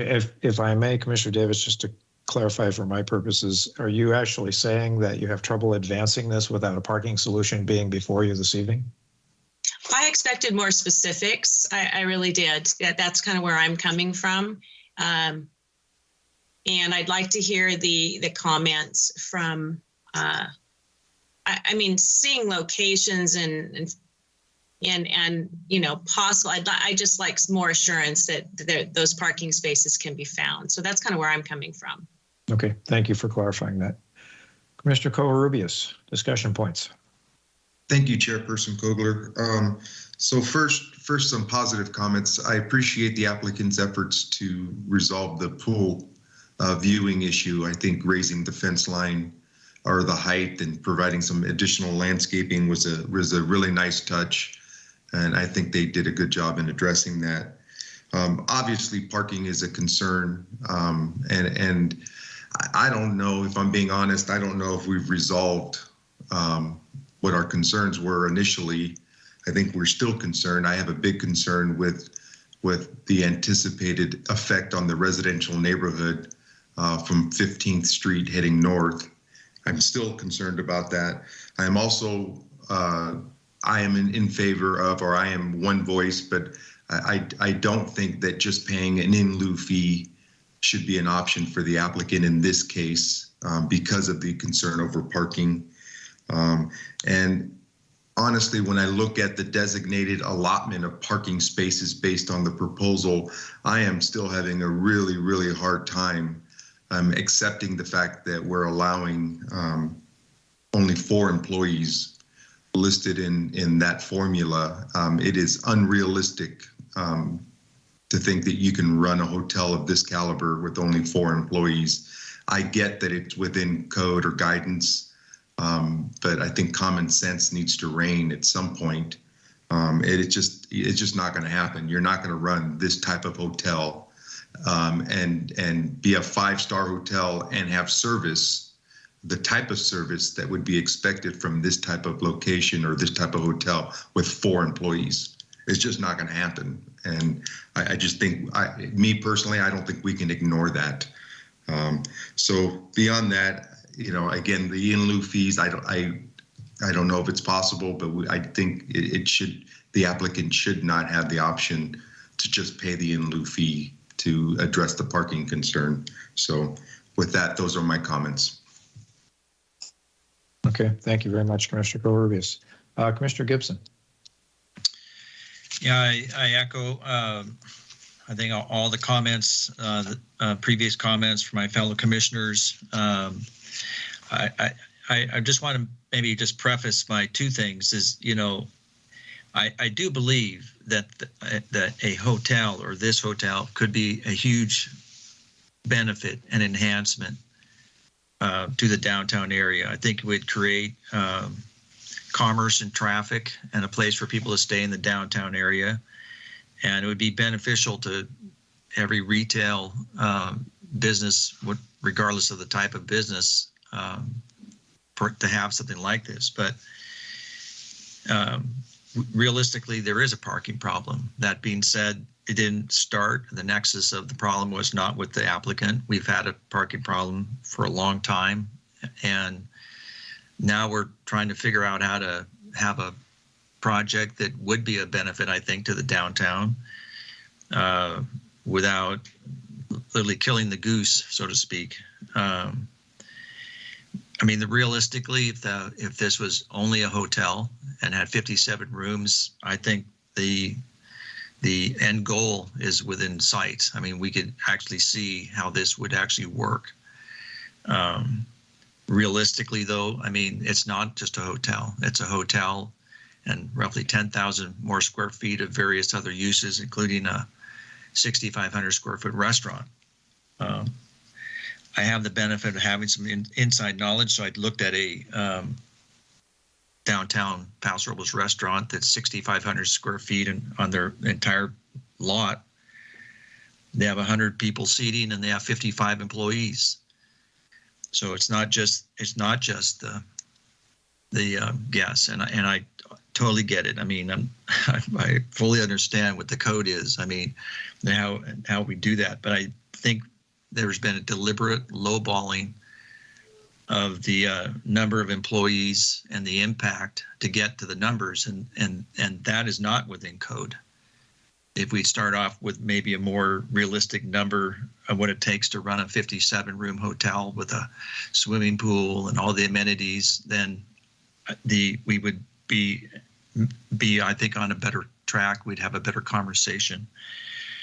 I'm not as I understand this concern of my commissioners about the valet parking, and I can kind of go either way on that. I think it would be a benefit to have the benefit of valet parking for no other reason, as is pointed out just logically by Katie, that the average person is not going to be able to figure out how to move a car from underneath and put your car in the upper lift, or if your car's on the upper lift, how do you get your car down, or how do you get it in at all? So obviously, if there's going to be a parking lot, it has to be pretty much valet parking, it would seem to me.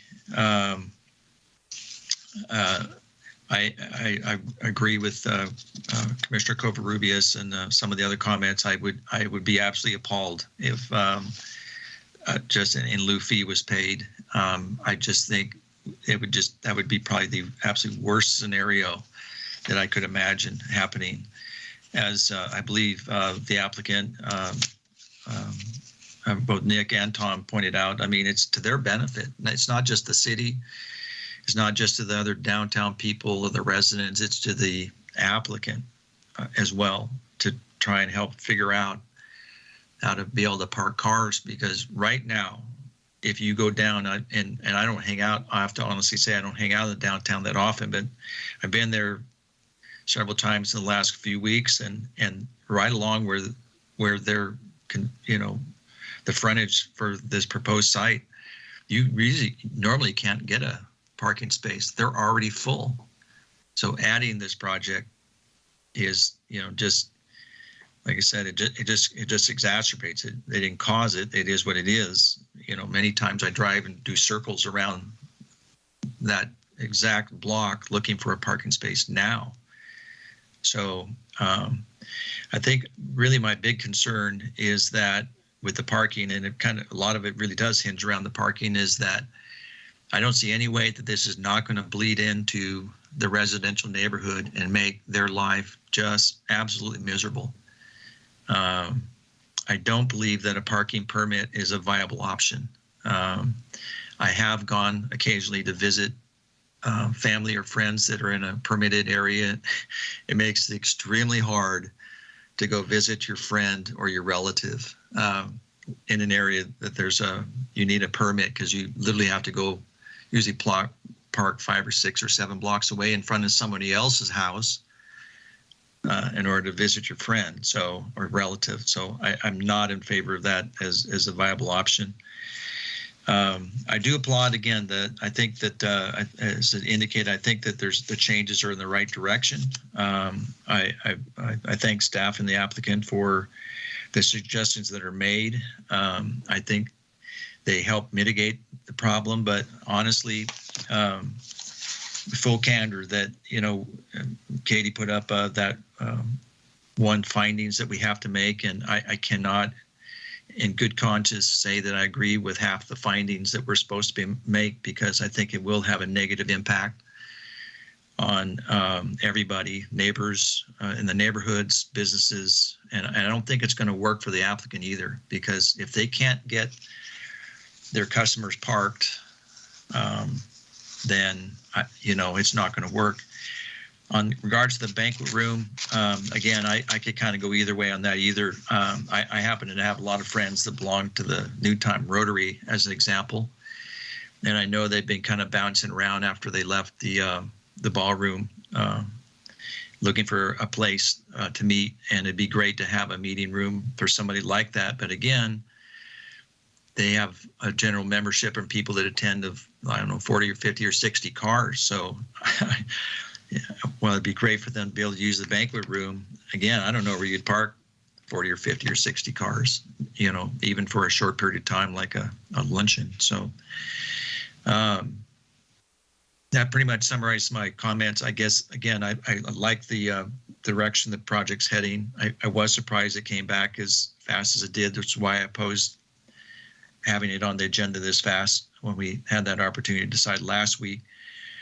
And I also would be very reluctant to move this forward without some more thought and ideas for how we're going to resolve this issue. Because, again, in conclusion, I really do think that a project like this, if absent the problem with the parking and the negative impact it would have, I think a project like this would be a huge benefit to the downtown. So those are my remarks. Thanks. Thank you. Mr. Christensen, discussion points. Thank you, Chairperson Kogler. Obviously, again, the parking comes to question. I do want to say I really am impressed with the applicant with the pool making those changes. I do really appreciate that. And I also appreciate that they've gone to the effort with the valet parking and actually listened to, I believe it was Commissioner Gibson, the first time this came around, with the complexity of the valet parking. And I do think that, and I agree, this would be a wonderful addition to downtown. I think it's a beautiful design and I like the concept. But then I also come back to the elephant in the room, which is the parking.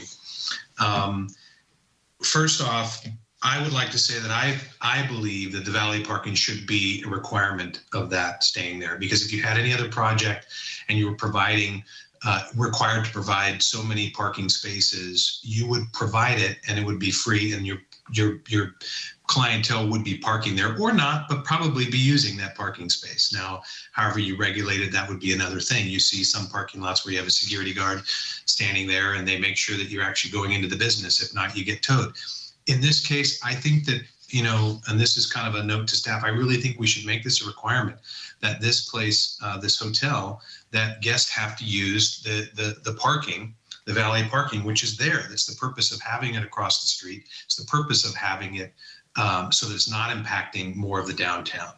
And I think if that were to go, I'm willing to work with the applicant here and try and make this work. I understand some of my other commissioners' concerns of noting some of these outlying areas. I think probably, I can get it. You're going to have some traffic into some of these areas, but the reality is I could see some viable places. Some of them are not viable just because, one, I can tell you the spacing won't work. The owners won't probably allow it.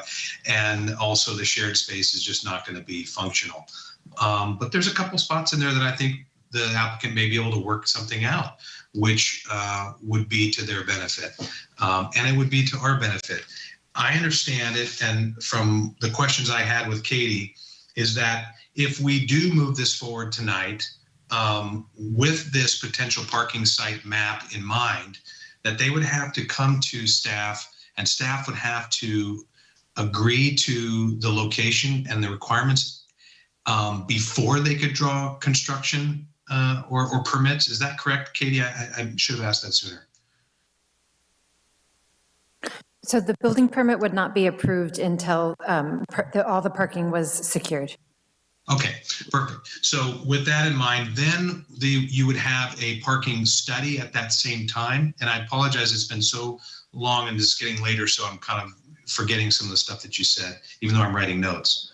That parking study would happen at that time, is that correct? So the parking study would only be required if the applicant requested to share a parking lot. So it would be used to justify, who they're trying to share parking with. Will it really work? If they're providing their own parking lot, then there's obviously no conflict with another user. Got it. Okay. So either way, the staff will either be assessing that, or parking study will be done, and it's got to come back to DRC to approve that shared use before they could get permits pulled, if that's what I'm understanding. I'm okay with that. In my mindset, I could understand how that, either way, that's an allowable use, and if that helps the applicant understand how badly I don't want the option of having the parking in lieu fees be an option, I'm willing to work forward here and try and make this work. Although I really truly believe that we have to make this valet parking a requirement of this. In other words, these guests have to use this parking and the other parking, because I understand some of the other commissioners' points about people maybe not coming in town, not wanting to use it. Right now, we just don't have a lot of other options. We just don't have the public parking spaces that support, those types of choices yet. And I would rather see that we deal with the issues here and now while we have that opportunity than, pushing the can down the road. So I'm not sure if I explained myself well enough, but Chairperson Kogler, I would be in favor with moving this forward. I'm okay with if some of the commissioners want the window designs to come back to Planning Commission instead of DRC, but I'm also okay with DRC. But more importantly, I would want to have a stipulation that the valet parking was required for the guest, and whatever additional parking, if it's called valet, is required of the guest as well too.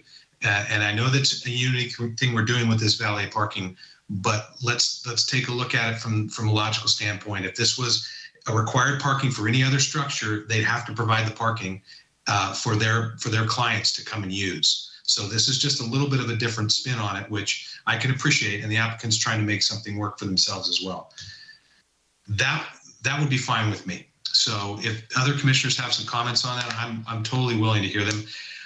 One other last thing, and I do stress this. Two of the other commissioners have really been concerned with the employees there, and I absolutely agree with that. Unfortunately, I feel like we're stuck with code that doesn't give us a lot of flexibility in that. Although the conditional use permit, as I mentioned, may be one of those areas where we can flex a little bit of some oversight here. And one of the things that might be something to consider is requiring, up to a certain amount of employees to have to buy, or the business to provide, employee permit parking memberships for additional employees. That may be an option, because I can't imagine that this restaurant's and the hotel's gonna be running off of four people. If that happens, I just got to sit around and watch that, because that's going to be amazing. So I agree with my commissioners on that. That's definitely, I feel like that's been, the skeleton in the closet that no one's really talking about, but we're all kind of dancing around it just because the code allows for the 4 parking spaces for employees. We all know that that's not a realistic number. And I'm not sure how we go about flexing our muscle over that, so to speak, or our influence on that. And maybe staff can help point that out. But I have to agree that is a problem. Even if we deal with this parking, that is going to be something that rears its ugly head. So with that, I will let Chairman Kogler give his comments. Thank you, Commissioner Christensen. I think as most of my fellow commissioners feel, this is a very well-designed project. I really compliment the applicant and the architects. I think they've started with a plan. They've modified that plan to meet discussion points and questions that have been raised, and they've done that a couple, 3 times over. And I would speak, since Commissioner Jorgensen isn't here, she has consistently mentioned the concern about the pedestrian first level liveliness of the space that lies below the swimming pool. I share that, but I also think to the degree that this applicant can, they've done a good job in trying to enliven that space with the colors and the graphics and the landscape elements are there. And since this is essentially facing what quickly evolves into a residential neighborhood, I'm not quite as concerned as I would be if it was on what one might call more of a 100% corner for pedestrian and commercial activity. So I think, again, compliments, and I think that works reasonably well from a design perspective. What we have before us really is a project that largely meets the city's codes. We realize that those codes in some cases fall short of what reality, at least on our own minds, thinks might be the case, but they are meeting our requirements, and I have to respect that. I don't believe anybody on the applicant team has ever really stated seriously that they could run this hotel on 4 employees. 4 employees, as we all know, comes from the town center requirements, and they have met that in their overall parking formula. So those are the kinds of things that occur. Can we do things as a commission to still help a bit with alleviating some of the parking stress? And I think there have been some things put forward tonight. I certainly understand it's difficult to enforce, but a requirement that valet parking for all guests, I think, is something that should be included here. At least it's a statement of something that would help.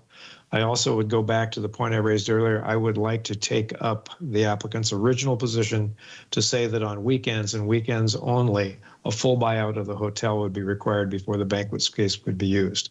I don't want to preclude the weekday meetings that they could have, whether it's hosting a chamber lunch or something like that. Those kind of things generally happen in and around downtown a lot of times anyway, so that traffic is there. And I think that could reasonably be accommodated by the parking that we have, but not necessarily a wedding venue or something on a weekend that's not at all related to the hotel. So I would favor ramping that back up to 100% instead of the 20% that was in the recommendations. Regarding some of the detail, like the graphics, as other commissioners have stated, I don't really have a big problem with that. It comes back to the commission. I think the DRC could do that, but I don't really, that's not something that will sway me one direction or another. The parking in lieu of, the payment and parking in lieu of, is a bit of a conundrum for me. I do respect and I do genuinely believe that they have the right to pursue that as an option, as has been stated by staff and the city attorney, and that any opportunities we had to try to modify that may be problematic from a variety of perspectives. So I personally can accept that they have the ability to do that. I also will state that I've heard them time and time again state that that's not their preference and that they're going to meaningfully try to provide the parking that's needed. So what it boils down to for me is we have a proposal before us that I think is very well designed. It'll be a great attraction for downtown. It comes with some trade-offs, no doubt, and parking is a big one of those. I think we have tried to the degree that we're able to, under the rules of the game, so to speak, right now, to ameliorate some of those impacts with some of the provisions that we've talked about here a moment ago and some of the provisions that are already in the resolution. So I have to truthfully swallow a little bit hard about those outstanding 18 spaces, but the fact that I do fully know and understand that those need to be in place before such time as this can move forward is certainly a comfort that I can rely on, and it would not stop me from supporting this tonight. So I think generally I am of a mindset to move this forward with an approval. Again, reflecting some of the things we've talked about tonight with the valet being required, with potentially the banquet hall being only available, or banquet space only being available during the weekends when the hotel has been purchased at 100% by the party that's going to be using the banquet facility. So I'm of a mindset I could move this forward with those kinds of things taken under consideration. With that, I would ask if any commissioners have other discussion points that they would like to add before we see if there's a motion in all of this. Mr. Chairman, if I could just interject for a second. Yes, please do. Yeah. So you've raised a lot of issues about parking. I'll just refer you back to the conditions of approval. So conditions 10, through 16 are all related to parking for this project. And there is a lot of commission discretion in terms of how these conditions are worded. Staff has attempted, to start some language, but you have full discretion on how you want to see these conditions worded. With that said, I think the applicant just wanted to maybe respond really quickly to some of the things that were just mentioned before you get into a formal motion, if that's okay. I think that's fine. I would ask that the applicant representatives please provide that comment. Thank you very much. This is Nick Tompkins. So let me start off by saying the parking situation in Paso in general, I candidly concur with virtually everything that all of the commissioners have said.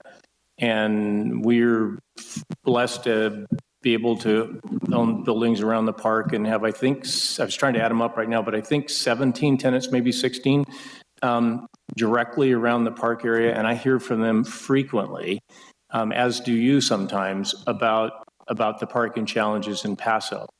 So it is a real thing. But some of the things that are being discussed, this is what I wanted to comment on, actually for us make it harder to solve the parking problems. And I kind of wanted to share it. So to begin with, on the valet side, the valet is actually not being done to work with the parking structure, the lifts. We have to do that because the lifts are there, but part of it is to create a feeling of a sense of arrival and ambiance in a hotel. It is a fancy schmancy joint. And, it is a unique feel when you arrive there, and we're going to take everything away from you at that time and you can just go in and relax.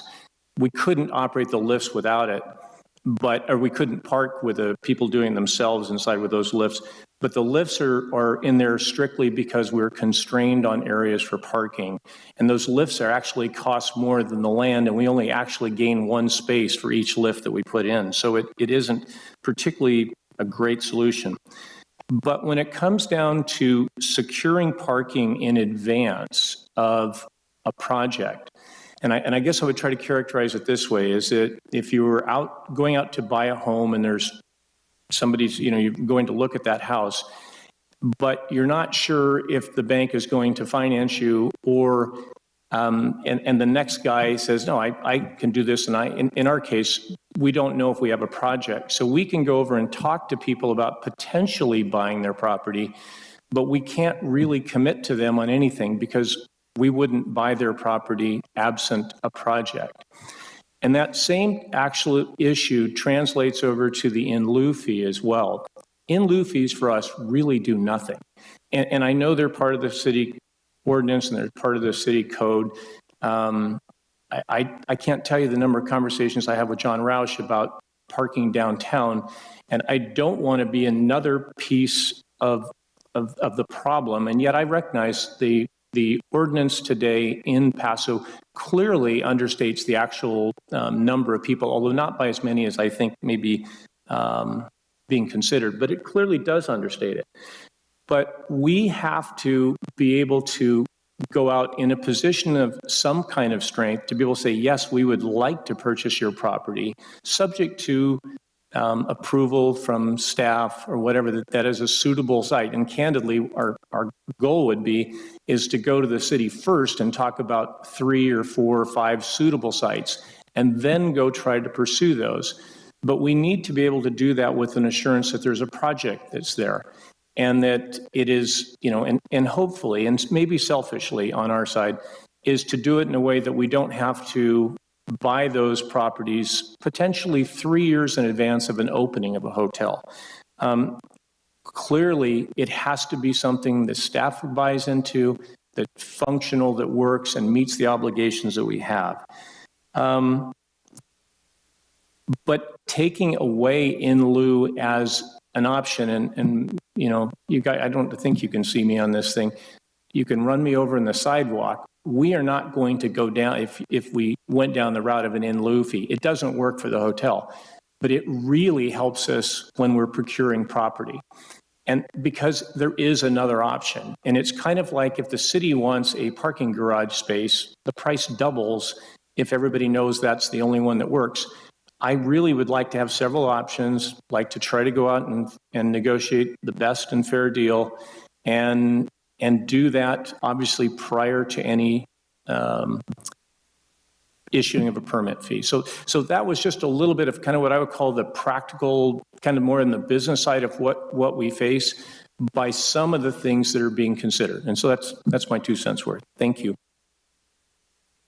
Thank you, Mr. Tompkins. And just FYI, we can see you. So there you go. Any further discussion? Yes. Yeah, Chairperson Kogler. Yes, Mr. Gibson. Yeah, I'd like to get some clarity on an item I've heard talked about from staff. The issue on as I understand it, maybe just tell me, maybe help me clarify on this on page 18. So the second line where it says the hotel in TC2 is 1 space per employee on a maximum shift. Where did the 4 employees come from? Because I thought I recalled that came from the hotel operator. That is not coming from some sort of ordinance, that 4, right? What is in ordinance is 1 space per employee on shift. Isn't that correct? That's correct, but I will point out that it's the employees that are working in the hotel, the employees that are working in the banquet room, the restaurant, the lounge, if, assuming, especially the restaurant, if I understand correctly, that will be a separate operator, and we can confirm that with the applicant. The parking spaces for those accessory uses are accounted for in the third line. There are 8 parking spaces required, which is it's less than would be required if it was a standalone restaurant. But understand that a restaurant, just a freestanding restaurant, only has to provide 1 parking space per 400 square feet, and it doesn't break out whether those are for guests or the employees and so forth. So there is some additional parking that's already built in for those additional uses. So the 4 employees for the hotel use is for approximately half of the space of that hotel and just for the hotel operation. Okay. But you are correct. Yeah, thank you. So again, I just wanted to clarify that. I mean, I still have the same opinion because again, I think you're going to have a housekeeping staff of probably 4 or more. So I just wanted to clarify where that 4 was coming from. That is not coming from code. That is coming from a projection from somebody that is going to operate the hotel. I fully understand the 8 as well. That is code. But that second, I just wanted to clarify that 4 is not code. That is somebody's opinion that they can run a hotel with a swimming pool and 57 rooms with 4 people. So thank you. That was my question. Any other commissioners have discussion points? Yeah, this is Commissioner Christensen, kind of a follow-up on that. So on Commissioner Gibson, so the project proposed that it was 4 employees. Is that correct, Katie, for the hotel? Yes, so in the TC1 district, so on page, I believe it is page 16 of the staff report, you can see that if you look on the left side, on the west side of Pine Street, the hotel spans 2 different zoning districts. It spans the TC2 and the TC1 zoning district. In the TC1 zoning district, that southern half of the hotel, there is no parking requirement for employees associated with the hotel. In the northern half of the lot, there is a parking requirement of 1 parking space per employee. So the requirement, it only applies to half of the lot essentially. But you are correct that the applicant did provide that four employees are what are expected on the maximum shift basically in half of the hotel. So I mean, I think the obvious assumption would be that it's approximately 8 employees that are required for the maximum shift. But the code requirement is that just in the TC2, those employee spaces are provided. Right. So because of the way that those parcels lay out in the code, we're kind of in a conundrum there of what we can require. I mean, they can propose 4 employees, even though we know that's not sufficient enough, but the code under TC2 only requires them to provide for the amount that they're stating they'll have, which is 4. Is that correct? I believe that, yes. Okay. So there's no study done on how many employees are needed to run a hotel. Is that correct? That's correct. That number was supplied by the applicant. Okay, so to Commissioner Gibson's point. Okay, and I did want to raise back up the issue in regards to the parking in lieu, and I kind of want to disagree to a certain, with all due respect to the chairperson. I know that it's in code, but I feel it's very gray when you look at the conditional use findings, permit findings. I think we do have some latitude there, and I would be in favor of obviously working with this applicant to move forward, but not, I don't think the parking in lieu should be an option.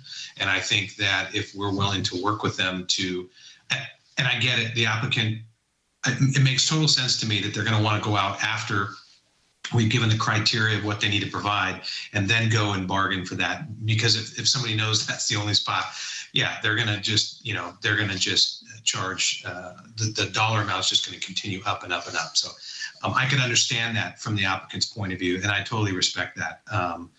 And again, I'm okay moving forward with us requiring the valet for the guests. The guests have to use the valet. And the offsite, to me, I don't think that necessarily has to be considered valet if it's enough parking space where, I've been to other hotels where if I didn't want to use the valet, they give me directions to the parking area. I can drop my luggage off and go park my car. That's a possibility. I could see that happening, especially if they find the right location. I could see a couple of locations on this map that might work really great for them to do that. So again, that's kind of where I'm at with it. I'm very frustrated about the employee aspect of it. I don't know what kind of say we have for that, and I understand my other commissioners' concerns over that. So, thank you. Thank you, Commissioner Christensen. Any other discussion points? I definitely think valet parking requirement is a good idea. But I personally think that I would like to see this body see a more developed parking program. And I fully embrace this project. I know it's going to be an economic benefit to the city.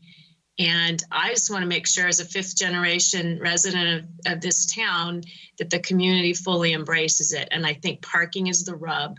And I think we deserve as planning commissioners an opportunity to review that proposal, specifics of the proposal. And so those are my opinions regarding moving this forward. Okay, thank you, Commissioner Davis. So if there are no other discussion points, I'm going to ask if anybody is willing to put forward a motion on this. Some of the items that might be considered as a part of that would certainly be the valet parking being required for guests. We've talked about that, and I think there's concurrence there. I don't know if there's concurrence, but potentially that for weekend utilization of the banquet facilities, the hotel would need to be 100% booked by the party that's using that facility. There's been discussion about potentially having the commission preclude item number 10E in Exhibit A, which is the payment in lieu of. And I would ask staff if we were to pursue that option, are there additional findings that would need to be as a part of this, or is the finding relative to the resolution language number 2 about not being detrimental generally to the convenience and general welfare of the city enough to say that we think that potentially that fee in lieu of is contrary to that? And I may have missed a couple of other things, but I'm going to ask if anybody's of a mindset to offer a motion on this.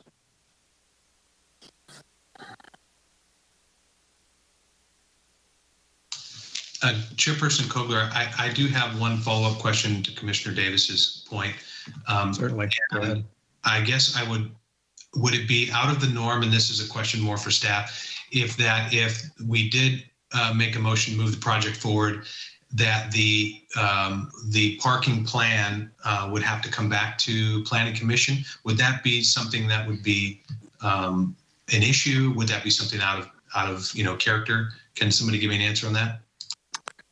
I think from staff's perspective, that's within your discretion to require that to come back to commission for some sort of review and approval.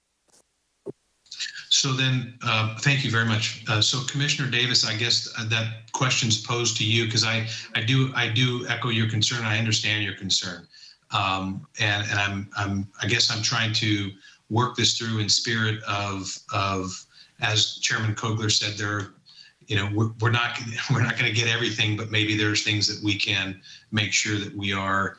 And maybe that's not the proper echoing, so I don't want to take words out of his mouth. But there are certain things obviously that will not rub real well in the end, but that we can have a say over. Is that something that would work for you? I know it would work for me if that parking plan came back to, or maybe the other commissioners. Does that work for them? Comes back to Planning Commission. Just as a quick comment, I do think it'd be a pretty daunting task to put that on 3 members of DRC to make that final decision. I think the full body of the commission should have an opportunity to review one more time with the spirit of supporting this project, but with some specifics on the parking program. Yeah, and that's what I agree. Like, it would come back to Planning Commission, not DRC, but Planning Commission. So that potentially would be another resolution item, and I think that would modify the language that's in there now about, I think it's in there about staff reviewing that and bringing that back to the full Planning Commission. So again, I'll ask, is anybody up for motion on this?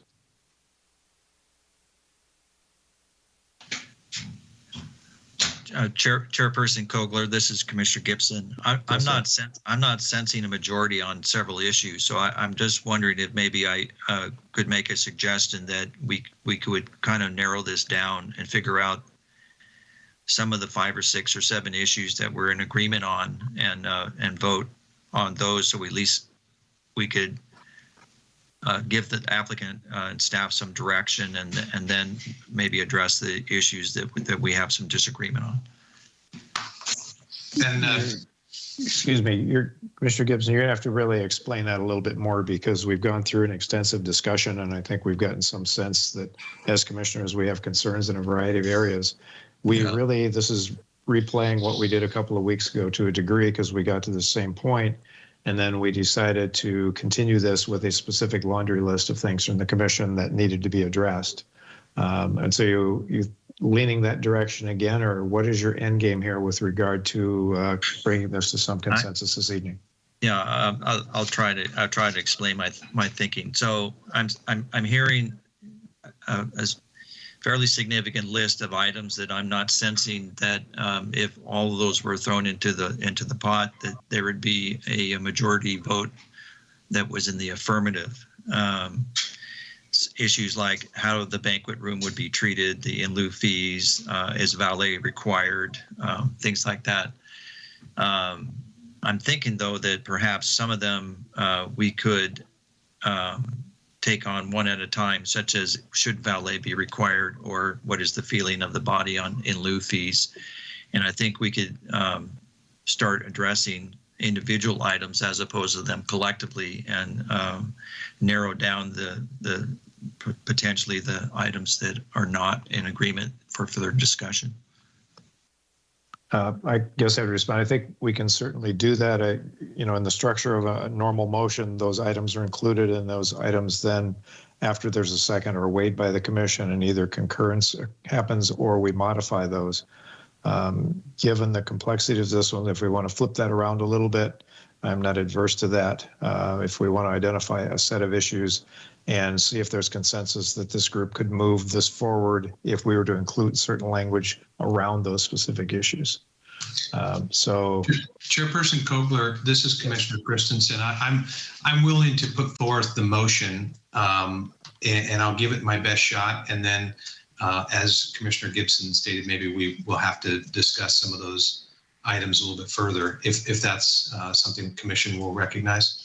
That certainly would be the normal course of action, and I would encourage you to go ahead if you have a motion. I'm going to do my best here, so bear with me. I move that we accept the Hotel Paso Robles Development Plan PD 20-02, conditional use permit CUP 21-18, P21-0014 with the conditions. And can we go back to that last screen, please? I was using some of those as my notes because my notes are all jumbled up here. a condition that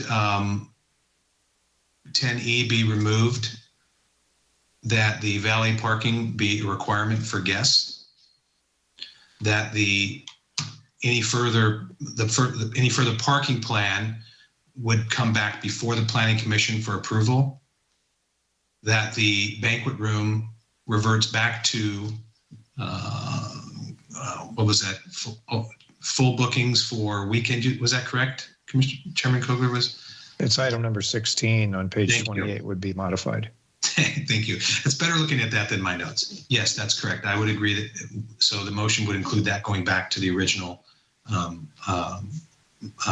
plan of the hotel booking out. I don't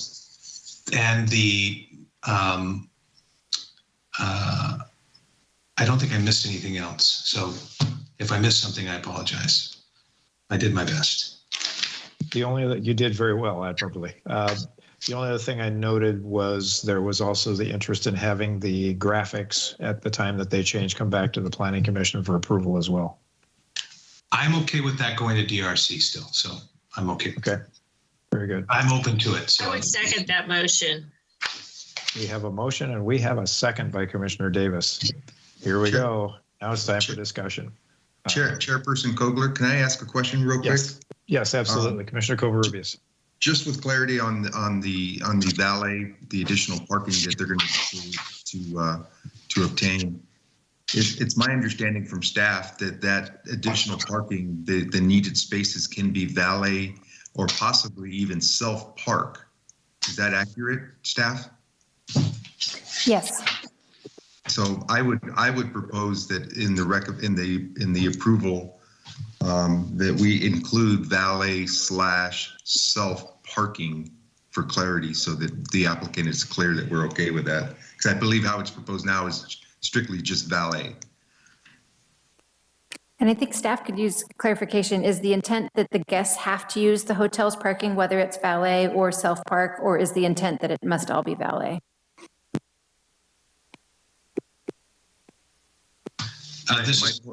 My point of the question, or just clarity, was again, if the applicant's able to find a designated spot that's appropriate for the needed parking spaces, if they designate that as hotel parking, either valet or self-park, to me that would satisfy the need. And I think Commissioner Covarrubias, correct me if I'm wrong, this is Commissioner Christensen, but I think you're referring to the off-site parking. Is that why you're referring to the language? Yes, because I believe how it's presented is all hotel guests have to use valet. And once the valet is full, they're going to designate to the offsite. So I think the intent is to make that also valet parking, but could we designate that as designated self-parking as well? Just a comment or two, if I could. I think giving the developer that flexibility, but when they come back with their parking plan, they could explain the safety issues, the lighting and that kind of thing, so that we would have assurance of how that would work either way. I'd be in agreement with that. It's Commissioner Gibson. I'd like to weigh in on that. I respect the suggestion by Commissioner Covarrubias. I just find that to be absolutely unenforceable, as David Athey and staff indicated. I personally I actually am coming down very strongly on the valet being required, as long as there's space at in the valet parking space. What people do if they don't park in that space is beyond the control of the applicant or the city, and pretty much negates any sort of resolution or vote that we would make in that regard. This is Commissioner Kogler. I think we have a condition in there that Commissioner Christensen just offered in the motion about valet parking being required. And I think we all know that's advisory. I don't think that's compulsory. The city has trouble enforcing that, but I think it does at least portray a statement that says that the best control that we can put in place about guests and where they park is for them to be parked by a valet. And so I would encourage leaving that in there the way it is. And I don't think we need to discuss self-park or self-park options. Those will probably occur. I would probably be one of those two who would self-park. But nonetheless, I think it's better to emphasize the valet. So my second still would stand. Okay, so we do still have a motion and a So, second in place. Chairperson Kogler, I'd like to make Yes, sir. a comment on one other component of the motion if I can. Please do. I'm not in agreement on the banquet room. I think I fully understand the intent of the parking, but the way that I understand it would be that unless the hotel was fully booked, it would negate the use of the banquet room by smaller groups or even local, groups. And one thing I can assure you we have a shortage of, it's banquet or meeting rooms. So again, that's why I was suggesting that maybe we could parse some of this out, but those are my feelings on that. I understand that the concept, and I appreciate staff's working on saying 20 rooms. I'm not sure if 20 rooms is something I would have come up with, but I think that having it full or having somebody book out the entire hotel is an onerous demand upon the applicant. So thanks. This is Commissioner Christensen. One thought on that. I mean, I'm okay either way, but if maybe if we wanted to limit it to Fridays, Saturdays, and Sundays, maybe it's less onerous. I'm not sure, but maybe Chairman Kogler could speak to that. Well, that's easy to speak to because that's the way it's worded in the resolution right now, that this would only be in place on Fridays, Saturdays, and Sundays. And staff has said that cumulatively the parties would have to have rented 20 hotel rooms. My only comment was going back to the original presentation that the applicant's representatives made where they said they would have 100% of those rooms booked before. And if we're truly trying to do what we can to mitigate parking impacts, that seems like that would be one that would do it. I personally don't want to fall on my sword for 100% versus 20 rooms. I'm willing to go with 20 rooms or whatever the commission thinks if that's the number. I just thought it did give us one chance to lessen some of the parking demand because commissioners did voice last time they foresaw wedding receptions and other things coming in there that were unrelated to the hotel, and the parking demand would be that much more. And I think trying to reflect that 20 rooms really is some impact, but is it enough? Good point. Thank you for that.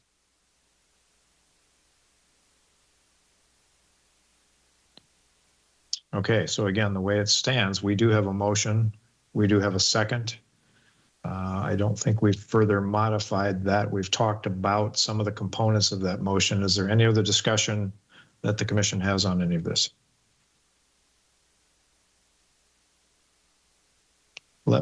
Ask my fellow commissioners as a discussion point.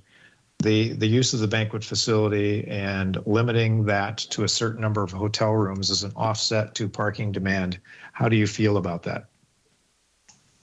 This is Commissioner Covarrubias. To Chairperson Kogler's comments, I agree with him. I think it's a way to help, especially on Fridays, Saturdays, and Sundays. I get what Commissioner Gibson is saying about local uses, folks locally wanting to use the banquet room.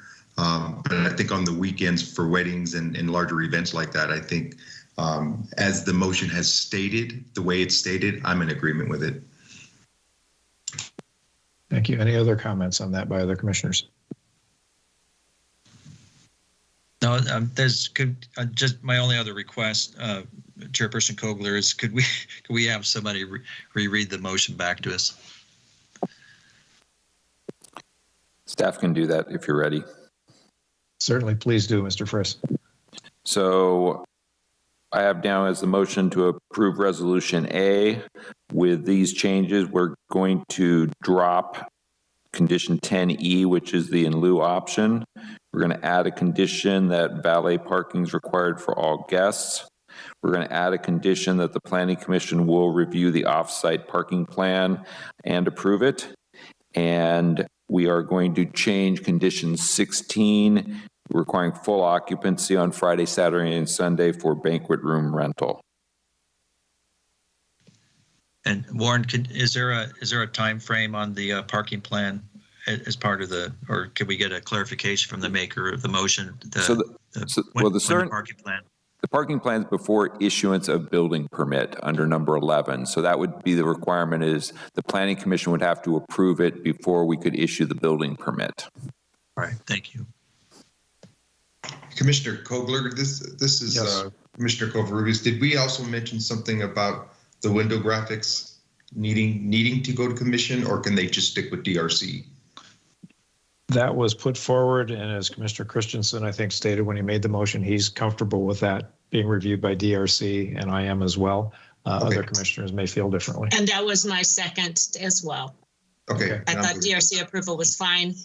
I would like to see a graphic designer, involved in that. But anyway, yes, DRC approval was part of my second. Okay, perfect.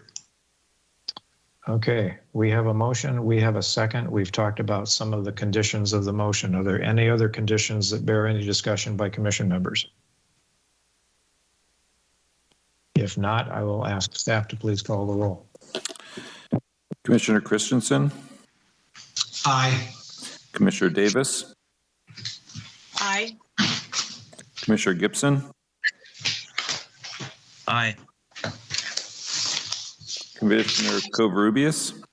Aye. Chairperson Kogler? Aye. Motion passes 5-0. I want to thank the commission for working as a team on this. This was an interesting project that had a lot of challenges, and I think to the degree that we've been able to, we've tried to craft a way to address those challenges. And my compliments go to this entire group for thinking through this, and we look forward to this being a successful project. Okay, moving on in our agenda, as soon as I can get to that page. We are to discussion items. The first of those being SB 9 and SB 10 briefing. Yes, thank you, Mr. Chairman. So we have mentioned recently that there's been some major changes at the state level with some requirements related to single-family zoning. So our city attorney, which is BBK, will be presenting an overview. So Isaac Rosen will be providing the overview.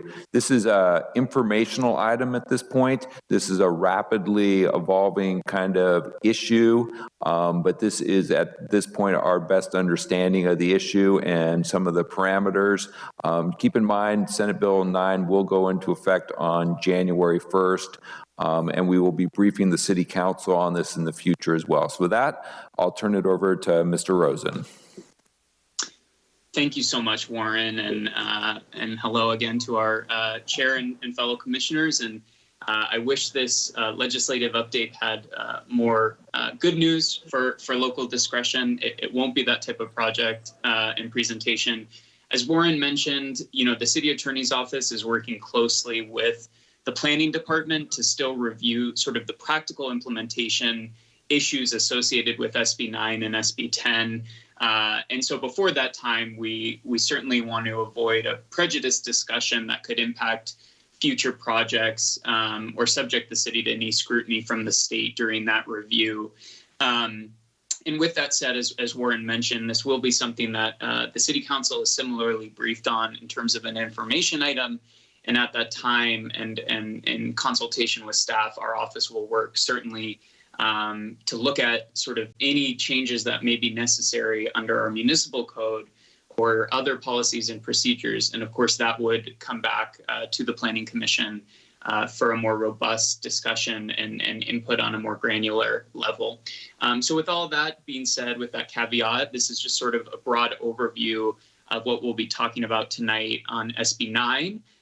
Which is where my focus more is this evening, and sort of the two main components of that law, which requires sort of a ministerial approval process for certain subdivisions of single-family lots from one parcel to two ministerially. And then the second large component of SB 9 is that 2-unit projects in certain instances are allowed ministerially on single-family lots.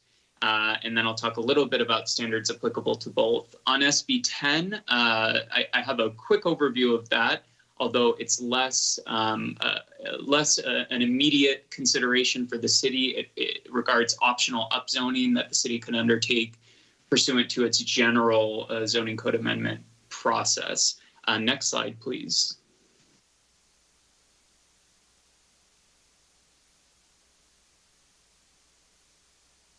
So I just mentioned on SB 9, there are these two components, urban lot splits, taking a parcel, a single family residential parcel and splitting it, subdividing it into two parcels ministerially, and then separately the ability to utilize a single family residential parcel and build 2 units ministerially.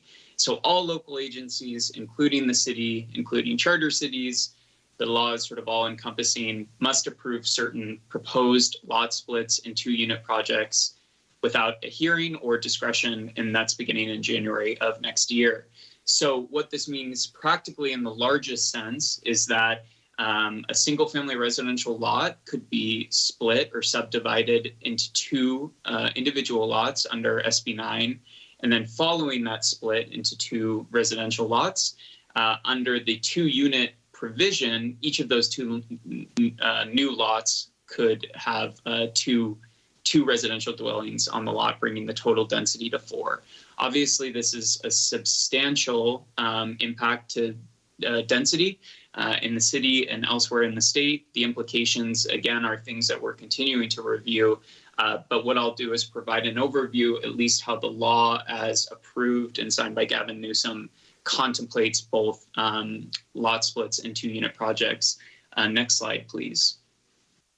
So first, with respect to a lot split of a single family residential parcel, there are certain requirements to qualify for that ministerial approval that doesn't require planning commission or any sort of discretionary decision. So firstly, a single family residential lot that could subdivide into 2 ministerially has to at least have 2 new lots created that are at least 1,200 square feet. There's also a requirement, I'll talk a little bit later about the actual dwelling unit size on that lot. In theory, the local agency could reduce that limit, but that is sort of the state ceiling, that to qualify for ministerial approval for that subdivision, the 2 new lots have to be at least 1,200 square feet. They have to be roughly equal. So the most that's permissible in terms of the differential in size between the 2 new created lots is a 60-40 split. And I think importantly, this does not include, in terms of ministerial subdivision approval, it does not include any protected housing.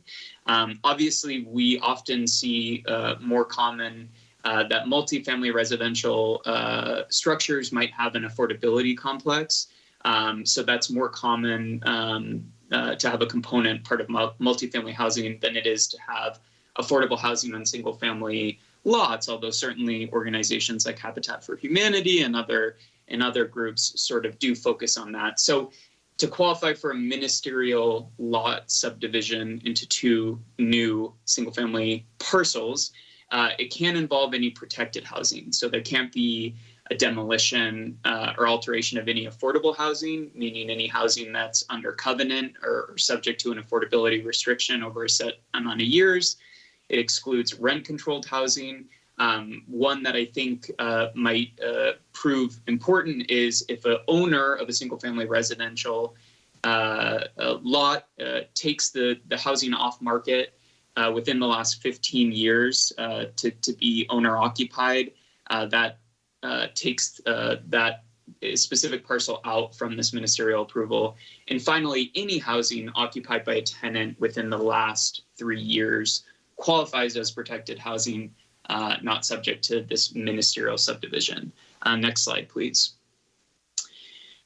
So, self-evident, this has to be within a single-family residential zone under the city's code. Again, these are just another continuation of other restrictions that take a proposed ministerial lot split out of sort of that streamlined, no discretionary review. So another component is the existing lot to be split can't be a historic landmark or within a designated historic district.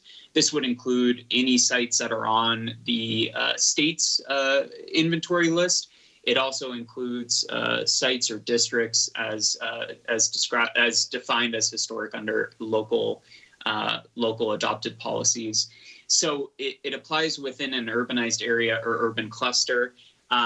Unfortunately, I think this language is used in many of our recent housing bills that have limited local discretion, and I think it's misleading because really all of California municipalities, with some very limited rural exceptions, qualify. HCD does keep a list on its website where it lists all the cities, and it is a vast majority of cities in the state. It cannot include a prior SB9 lot split. So once that occurs one time, it can't be continually Russian-dolled, so to speak, for the lot split, regardless of size. I just included some quoted language directly from the statute that I'm still wrapping my head around and our office continues to look at. There's a restriction that says for a ministerial lot split, there cannot be any coordination between the owners and adjacent property owners. My best guess is this is meant to somehow preclude developers from knocking on a bunch of housing doors on the same block of a single family residence and asking if they're interested in doing one large subdivision. And otherwise, I think it's worth noting on number 9 here that the otherwise applicable objective standards within the Subdivision Map Act that have to do with timing of approval of a subdivision split still apply and are enforceable. Next slide, please. This is another restriction on ministerial approval, and one that our office is continuing to evaluate. These are highly specific, but there is specific carve-outs for lots not located on a site that qualifies under this specific provision of the government code. And this is another carve-out that does apply in some of our other more recent housing laws and ADU laws. So, for instance, I've listed several of those down here, and as it says, they're often highly specific with the designation that's applied by state or federal government. So just taking farmland, for instance, that has to be what's known as prime farmland as defined by the U.S. Department of Agriculture. For very high fire hazard severity zones, that's designated by CAL FIRE.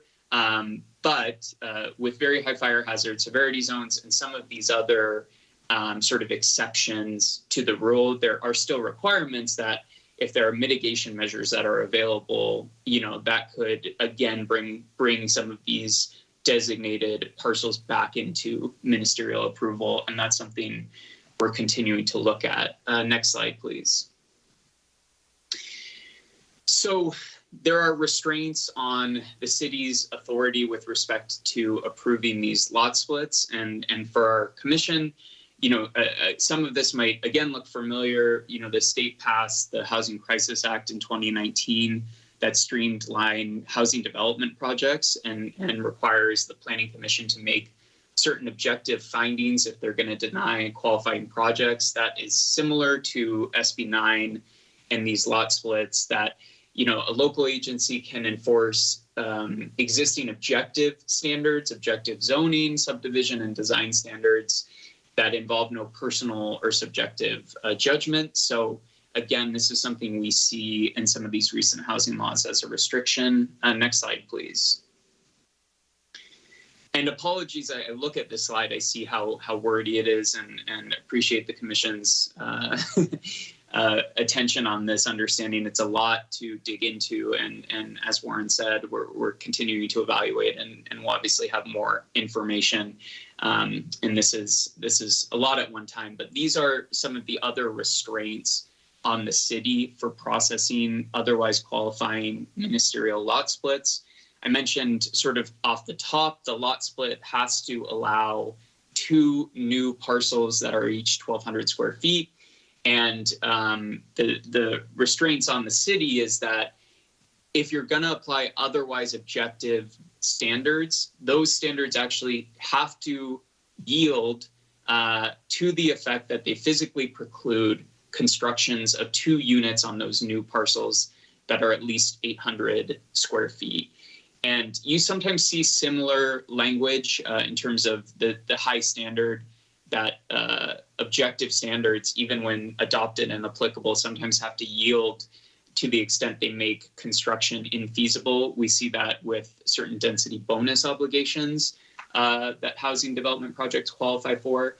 At most, the city can demand, in certain instances, 1 off-street parking space and none if the site is within certain sort of designated transit spaces.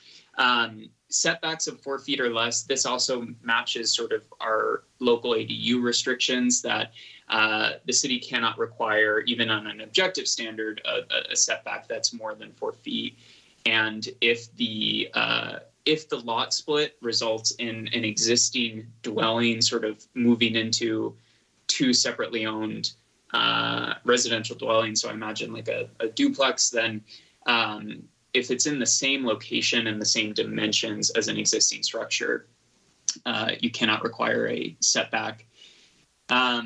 The only other ones I think are worth hitting on this slide, other structures permitted. So this is one that our office is continuing to look into. The wording is a bit confusing. By statute, it basically says that an application shall not be rejected for this ministerial lot line approval solely because it proposes adjacent or connected structures, provided those structures meet building code safety standards and can allow separate conveyance. So my read of that is essentially like in the rare instance that maybe the lot is split and there's a garage that's connected to 2 existing dwellings that's right in the middle of the property line, that's going to create a whole host of difficult issues, but it would not preclude the separate conveyance of sort of a residential unit on both sides of a shared parking lot. And the city cannot require right-of-way dedications or otherwise offsite improvement. Next slide, please. I mentioned the one of these already, that there's a 3-year owner occupancy. Oh, I'm sorry. This is a little different, but let me start with the first one. If there's an existing legal non-conforming use on the lot and the lot's about to be split and it otherwise qualifies, the city cannot require a correction of that non-conforming use. There's a requirement that practically I think will be something that all agencies are going to have to work for, which is that the applicant owner proposing the lot split has to sign an affidavit to occupy one of the housing units as a principal dwelling for at least 3 years. I think it raises enforcement concerns, but the state is, obviously it's an important priority to the state. And finally, local agencies all have to report up to HCD the number of lot split applications each year that are processed pursuant to our APR process in our annual progress report to the state. Next slide, please. So there are limited grounds to deny. Again, this might look familiar. It closely matches restrictions on the denial of Housing Accountability Act qualifying projects. Basically, the local agency has to make a written finding that there's a specific adverse impact that cannot be mitigated essentially on the public health and safety. And that has to be based on objective written public health and safety standards or policies of the city. Next slide, please. So the second large component of SB 9 that I talked about off the top, that the city must ministerially approve a proposed 2-unit development project on a single family lot in a single family residential zone beginning in January. And that applies both to building 2 new units or adding a second unit on the lot. I'm sure as the commission's aware, again, some of these often track or have shades of previous changes made by the state legislature to housing law. So obviously, if you're talking about building a new unit on a single family lot, that could be an ADU. There's a by right ability to essentially add an ADU in a lot of instances on a single family residential lot, and this sort of broadens that requirement. And I won't go through them all again, but the next couple of slides do sort of describe the qualifications for ministerial approval for 2-unit projects. And they are very similar, in most cases overlap with the qualifications on a lot split. Next slide, please. So you'll see on this slide, many of these should look familiar because they are verbatim, essentially the same qualifications that are true of a subdivision of a single family parcel. The only one I think I'll mention is start at the bottom to say, because this is specific to the qualification for ministerial approval to take a single family lot and build a second unit, which is to say there's a demolition cap. So if there's going to be more than 1/4 demolition of an existing dwelling unit, that takes it out of this ministerial approval process, unless the local agency says otherwise. And that demolition cap doesn't apply if the site's been vacant for at least 3 years. Next slide, please. And similar, again, I know these are wordy slides, but these are really the same restraints that I previously flagged for lot splits in terms of the restraints on the city in qualifying projects and how they review them. So the same issue as lot splits, the city can impose objective zoning, subdivision, and design standards as part of project approval, handled ministerially. Again, I included the language that each unit, similar to a lot split, needs to, if there's an objective standard that would, again, preclude building a unit that's at least 800 square feet, that has to yield to allowing a building in that instance. Same parking restrictions and setback restrictions. Next slide, please. So for both these lot splits and 2-unit projects under SB 9, ADUs are not required. So, I mentioned that the state in the last 4 or 5 years has mandated that the city has very little local discretion that have to be within an ADU ordinance, essentially, for ministerial ADU approval, accessory dwelling unit approval. And SB 9 does essentially say that there is an exception for ADUs under an SB 9 lot split. So if you get to create ministerially a 2-unit development, any 2 units, residential units, apply, including an ADU or a junior accessory ADU, which is known as a JADU, and is within the structure of the primary dwelling. So basically, all this is to say, and it's hard to consider it generous in the scope of the larger legislation, but if the city is required to allow 2 units on a single lot, they don't have to subsequently allow by right an ADU or a JADU. Next slide, please. So just briefly on this, the city have to prohibit short-term rentals. So any lease term associated with one of these new structures, either built after a lot is subdivided into 2 or 2 units are developed ministerially on a single parcel, cannot be rented short-term. And because this whole process is to remove local discretion and make a ministerial approval, it means CEQA does not apply because the city's not being asked to make a discretionary decision. Next slide.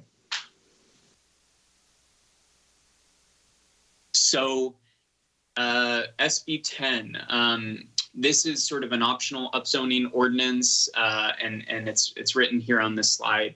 The city is not required to do anything, but it can adopt an ordinance that allows a zone where a single parcel can have up to 12 dwelling units.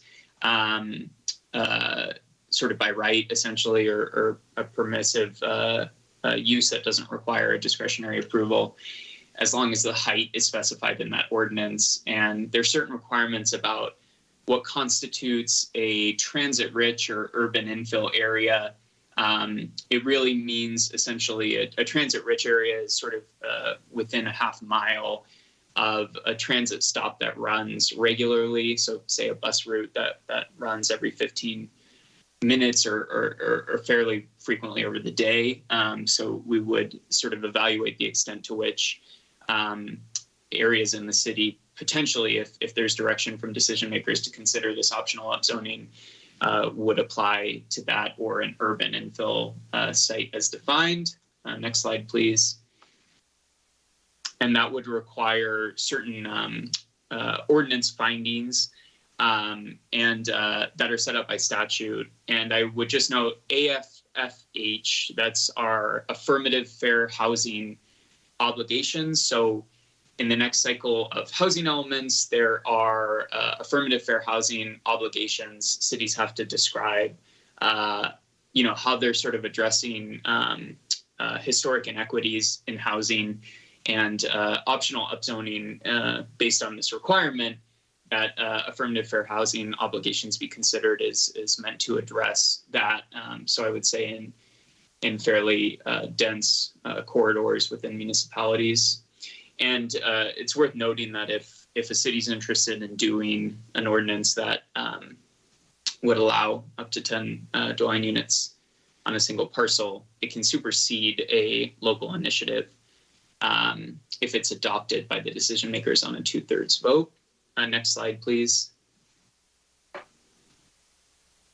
There's some limitations here just on when it would need to be adopted in order to apply. Like some of our other recent housing laws, the state has put some, I wouldn't necessarily call them sunsets, but the state has taken the approach with some of these housing laws in recent years, including SB 330 and the Housing Crisis Act, that they're sort of in effect for a 5 or 10 year period. And then in some cases, I believe, like the Housing Crisis Act, the legislature amends it further. So there's a 2029 limit on adopting a zoning ordinance to this effect, although I don't think that's dispositive. And then there's limitations, I mentioned for SB 9, that with a very high or high fire hazard severity zone designated by CAL FIRE, there are certain limits on development there, unless there are fire mitigation measures in place. So that's the same in this bill as SB 9. And it doesn't apply to land that a city's designated open space for parks and recreation.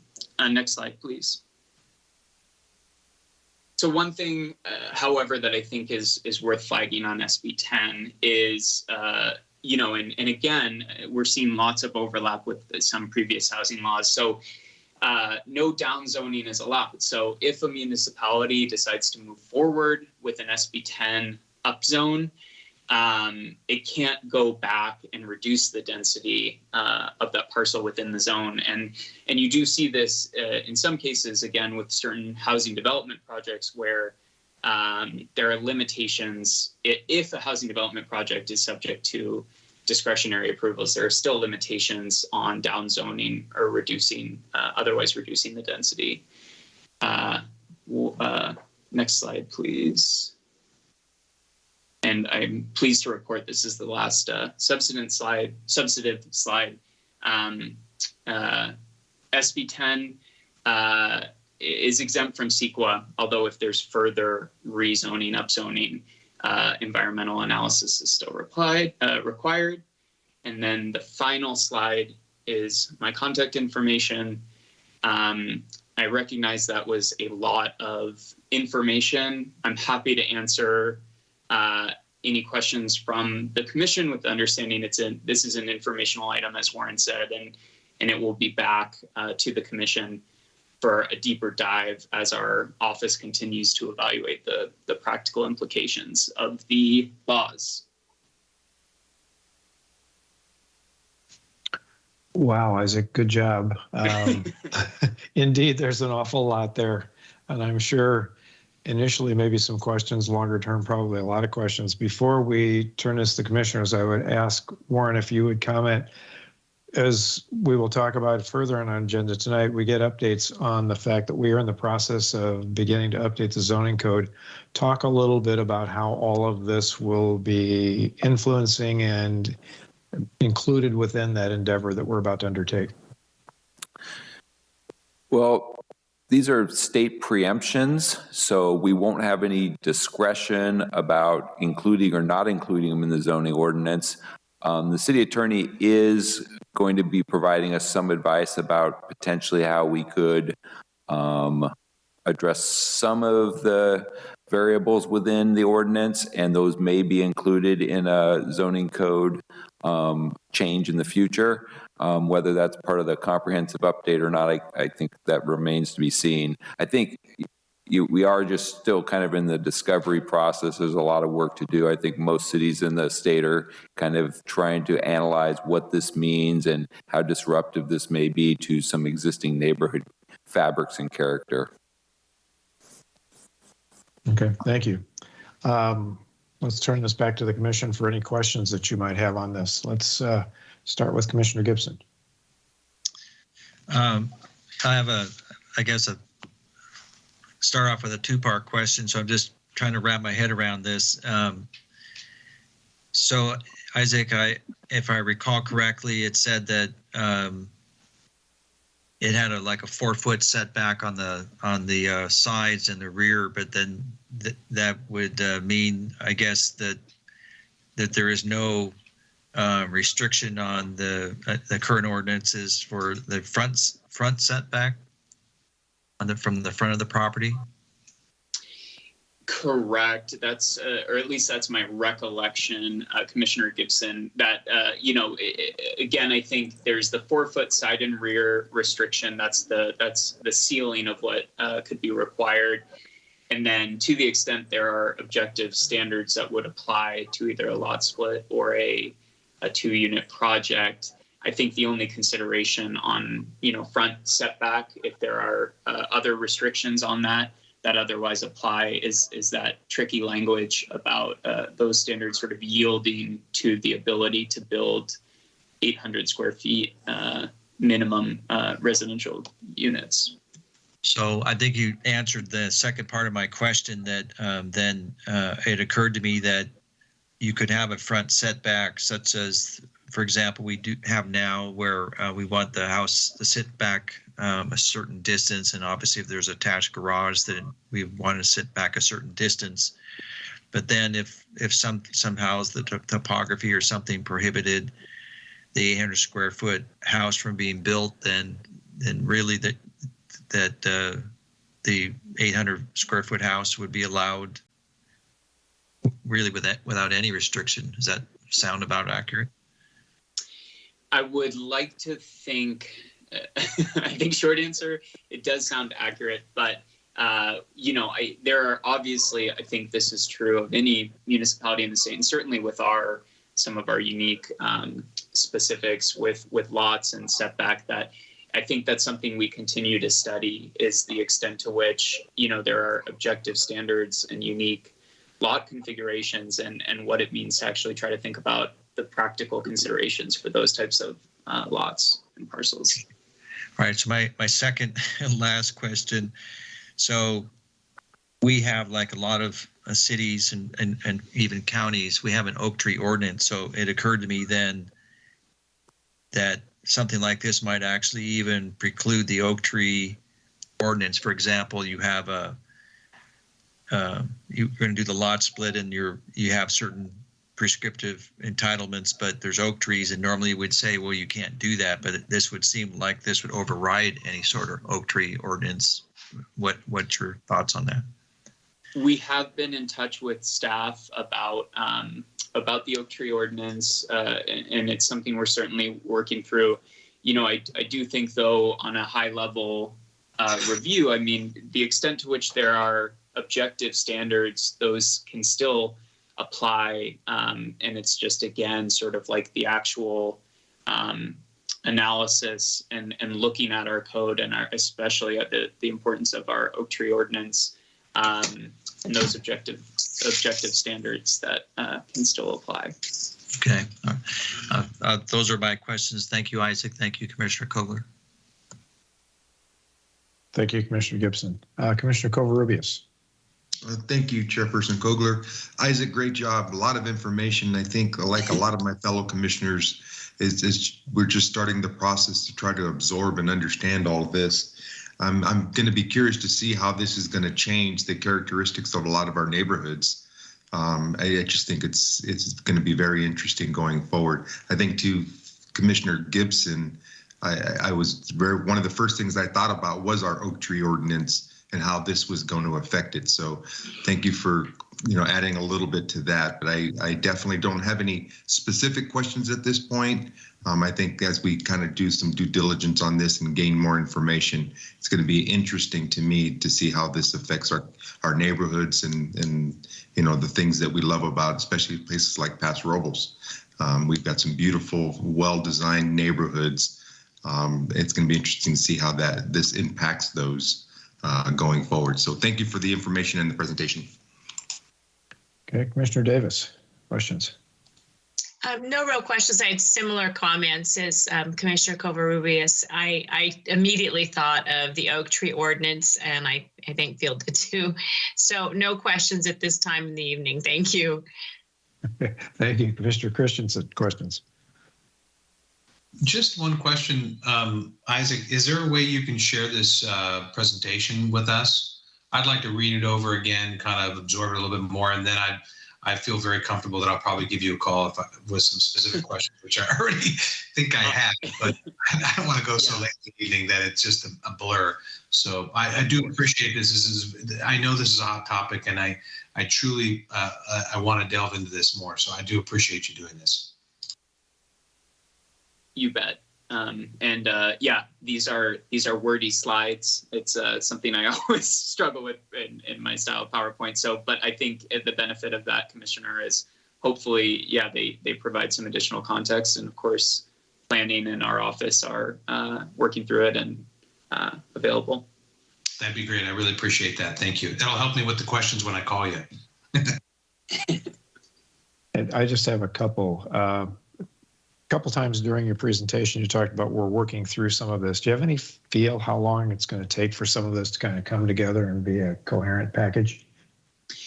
Yeah, truthfully, I think it's a multi-month process. The council will receive sort of the same informational item.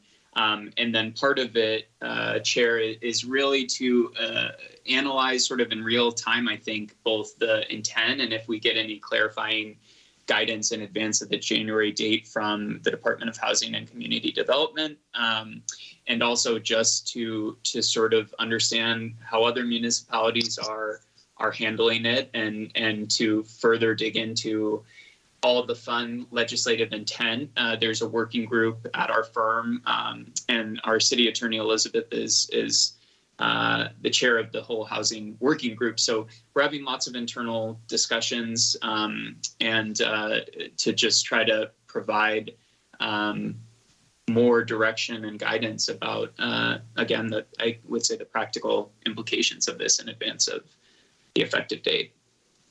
Okay, just curious about one specific. Some of the text in your presentation was set off with quotes. High quality transit corridor, major transit stop being two of those. Is that alluding to the fact that those are actually defined in the They law? are, yes. They are defined terms. I was going to see if I could pull it up. I think my notes are somewhere. But you don't have to dig into that tonight, given the hour. But I'm just yes. curious.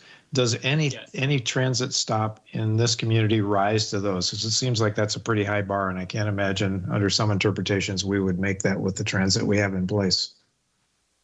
Yeah, I think that's something definitely that we have flagged on our end from our office to work with staff about, to see the extent to which those apply. In some ways, those sort of restrictions are broad, but they are, as you pointed out, Chair, they are defined terms. So there are elements that have to be met with respect to that. And I would share, and thank you, to planning for putting back up that slide. I would share on that limited parking point, that's part B that says 1 block from car share vehicle locations. I truthfully have not seen anything in the law that qualifies what that term is defined from. That is verbatim the language from the SB 9. But so again, I think that's another instance where it might be based on intent. It may be further guidance that comes down from the state. But for high quality transit corridor and major transit stop, those are defined terms that sometimes show up in other housing laws. Okay, well, not having seen any hour cars or zip cars running around town, I doubt we qualify under item number B either, but to be determined. Thank you. That was a really good overview. Does the Planning Commission have any other questions before we move on to another update? Well, we will hear more on this topic and discuss this in the future, I'm sure. Thank you very much. Okay, we will move on to discussion item number 3, long-term parklet program update. Yes, this is just a quick update for the commission. Obviously, there's been a lot of discussion in the community about parklets. The latest on the parklets is the city council set the end date for the temporary emergency parklet program to be October 31st of this year. There was some discussion at the council over the summer due to the Delta variant rise and some return to some of the COVID restrictions that there might be a good idea to consider a slight extension to that. That was basically deferred to the city manager for the city manager to make that decision. So the decision that was made, and all the applicants or operators of parklets have been notified that the parklet program will still end on October 31st, but restaurants or operators of parklets in the downtown zone can request a 90-day extension.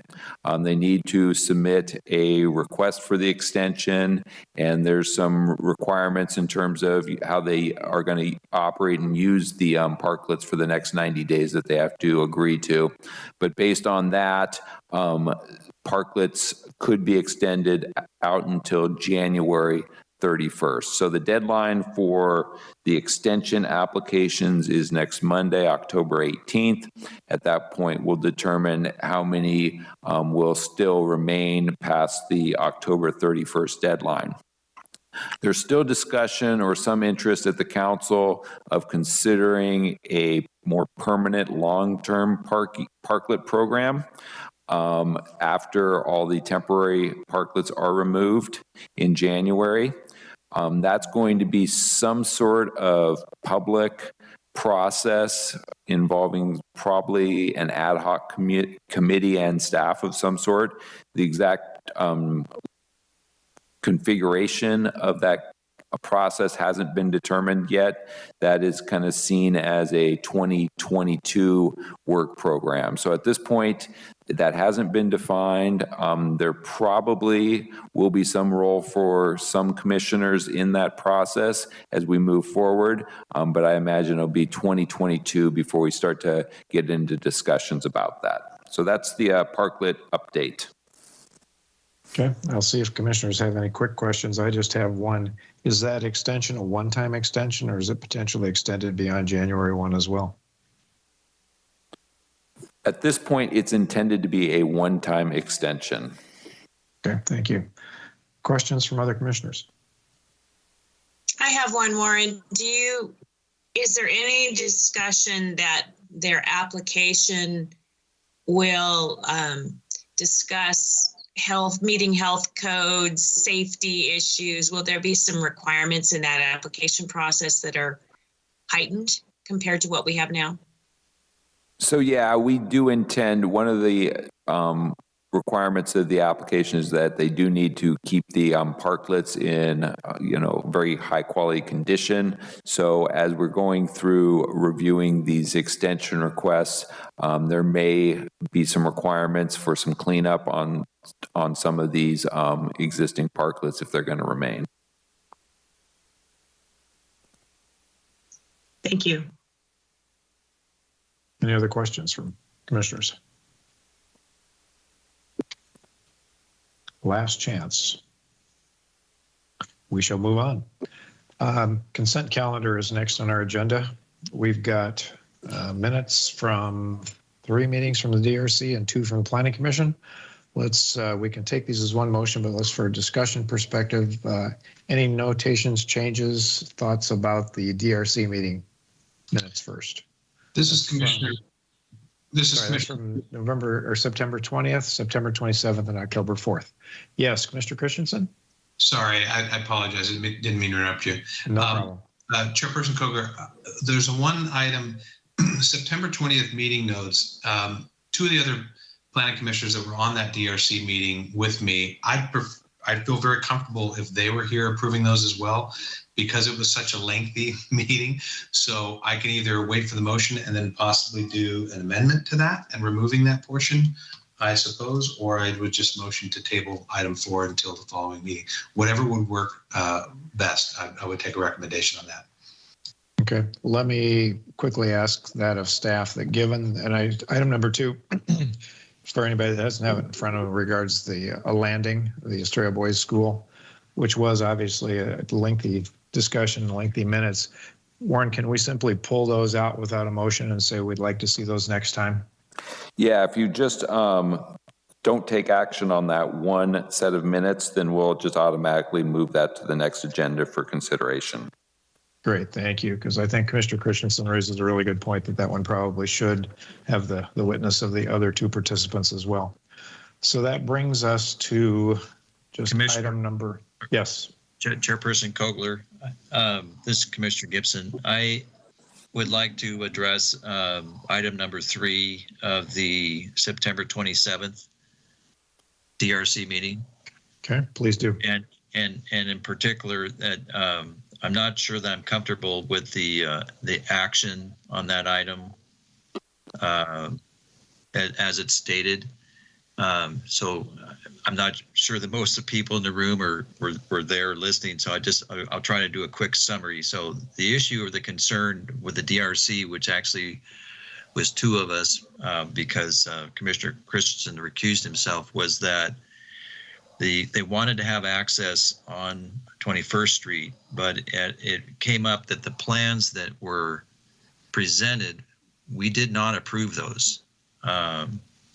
And the concern is that as they were stated and what is at least my understanding of what the setback that was allowed for the garage was, but that the cars parked in front of the garage would hang over and block the sidewalk. And the remaining 2 of us, although I'll let Chairperson Kogler speak for himself, were opposed to that. The further suggestion was that there was an existing carport, but it was set farther back than what the proposed setback for the garage. And the staff had told us that the issue is that the footings that would be required for a garage would not allow a garage to be put in the existing carport. And Darren Nash indicated that there were some footings that might resolve the issue. But to say that we approved this project is not exactly correct. And I'm not quite sure how to fix that. And perhaps I will ask Chairperson Kogler to reflect on what his memory of that meeting were. Generally, my memory is what you just stated. We were in favor of allowing the access off of 21st Street. We thought that was reasonable in this particular case. And we did have the one issue with the amount of driveway space that a vehicle could be parked upon without blocking the sidewalk. This is across the street from a major grocery store and in an area that's very pedestrian friendly and well utilized with the sidewalk system. And so we were pretty emphatic about the proposed garage location being unacceptable and that it need to be modified to reflect enough parking area to adequately park one vehicle there. And I would agree there were some potential solutions thrown out, none of which were approved, nor should they have been, regarding how footings might be reconstructed to allow that to occur within a critical route zone. So I don't know to what degree that language needs to be changed or how that's changed, but I don't feel the way it's stated right now captures the essence of the concern we had on the parking space aspect of the driveway. So I think from staff's perspective, we're going to recommend you continue those DRC minutes as well. I think Darren and Lori were kind of involved in that, and they're not here tonight to comment on it. So it's probably best just to refer that back to staff. We can kind of review it and then bring it back when it's ready. Okay, that sounds good. We'll get to Planning Commission in a moment. Any other comments on DRC minutes? For the moment, we are looking at, when we get to a motion, exempting item number 2 and item number 3 from that approval. And that's reflecting the 2 different meetings that occurred, and not taking action on those this evening. But before we get to that, I would ask, are there any comments on Planning Commission minutes? Commissioner Chairperson Kogler, yes. Fortunately, I have a couple of comments as well. So I would like to note that on the Planning Commission minutes of September 28th, item number 2, it states that the motion was made by Commissioner Neal, seconded by myself, and passed 7-0 to approve the resolution. But I have clear recollection that I would like the words "as amended" to be inserted in there, because my recollection, there was 2, if not 3, amendments to that resolution. One that sticks out of my mind, just as an example, is that we amended the resolution to allow for the, and bear with me for that because I don't have the correct wording of it, but it was the brown sort of corrugated metal, so that it matched building A, as an example. So we actually made 2 or 3 amendments. We didn't approve it as it was stated. And the second thing, I might as well go ahead and finish this. Item number 1, I noted that the action was that it passed 7-1, which I assure you it did not. So. That's an easy thing to correct. We can get rid of that one phantom vote that got in there. So Commissioner Gibson, you would suggest that a change that would be appropriate would simply to add the word "as amended" to that action? Yes, please. I remember Commissioner Neal. He's very erudite and does really well on passing motions, but he had 2 or 3 amendments to reflect the feelings and desires of his fellow commissioners.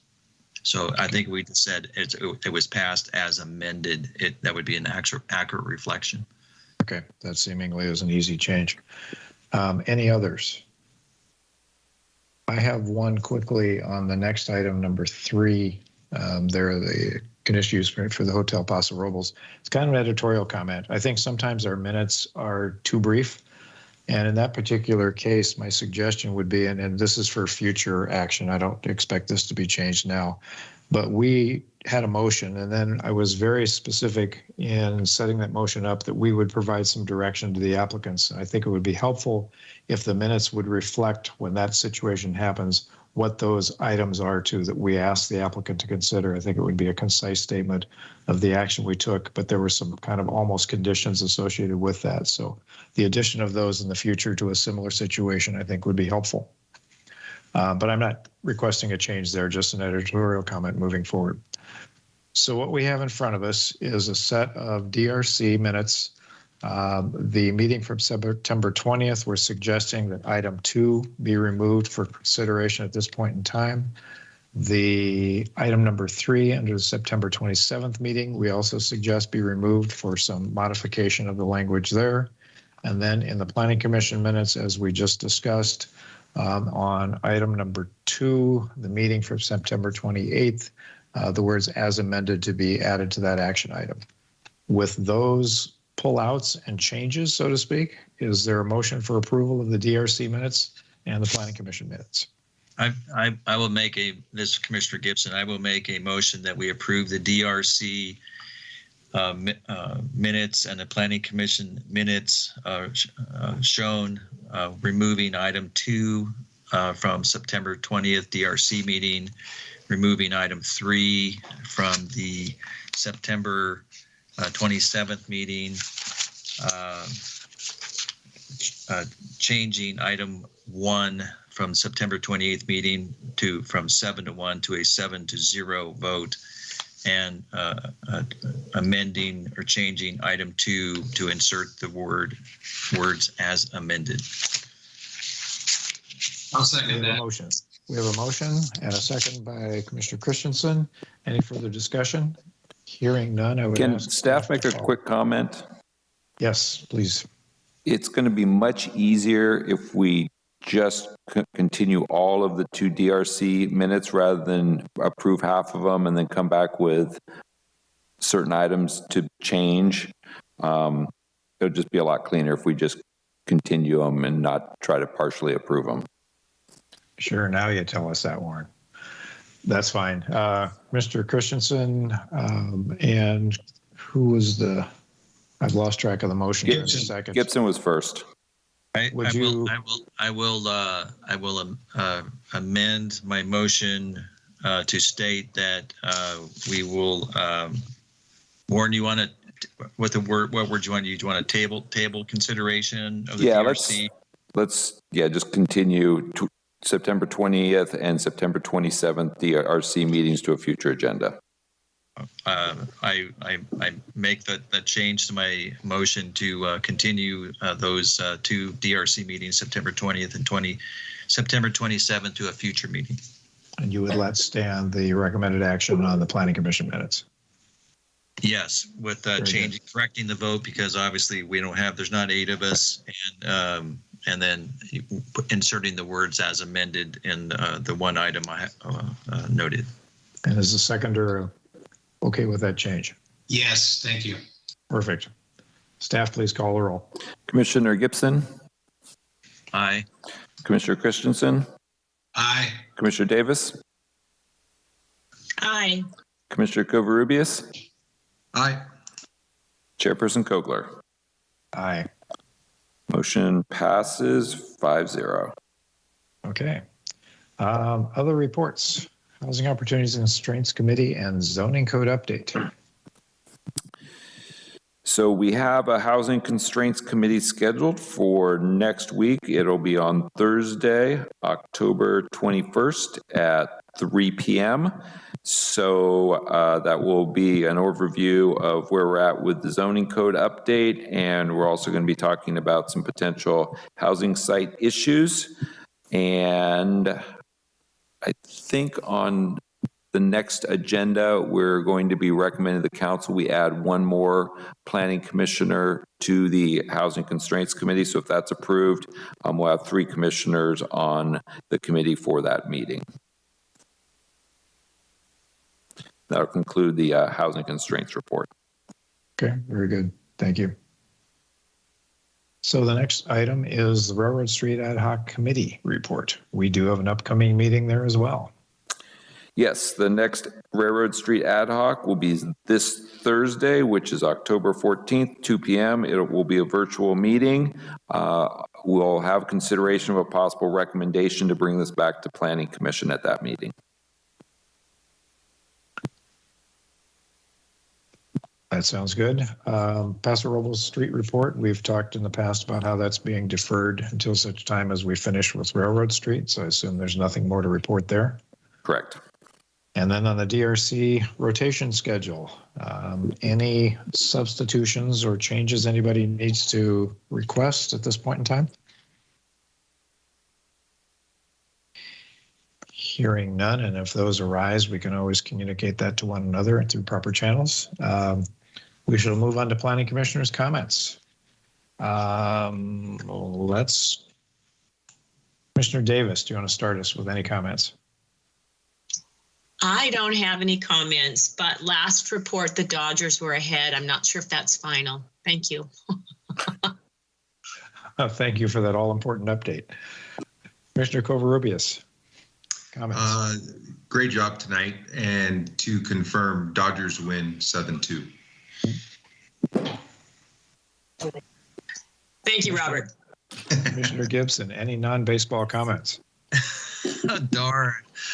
I just want to say I appreciate the staff's report and them getting having somebody like Isaac present something that I think is going to be very challenging and for everybody that is involved in planning. So thank you for that. Okay, Mr. Christensen. Yes, I just want to say, I don't know why somebody's not updating me on the hockey game. The Knights, are playing tonight as an opener. So other than that, I want to echo Commissioner Gibson's comments there. And I want to thank everybody for working so hard on the hotel plans. Thank you. All right, and I have nothing to add.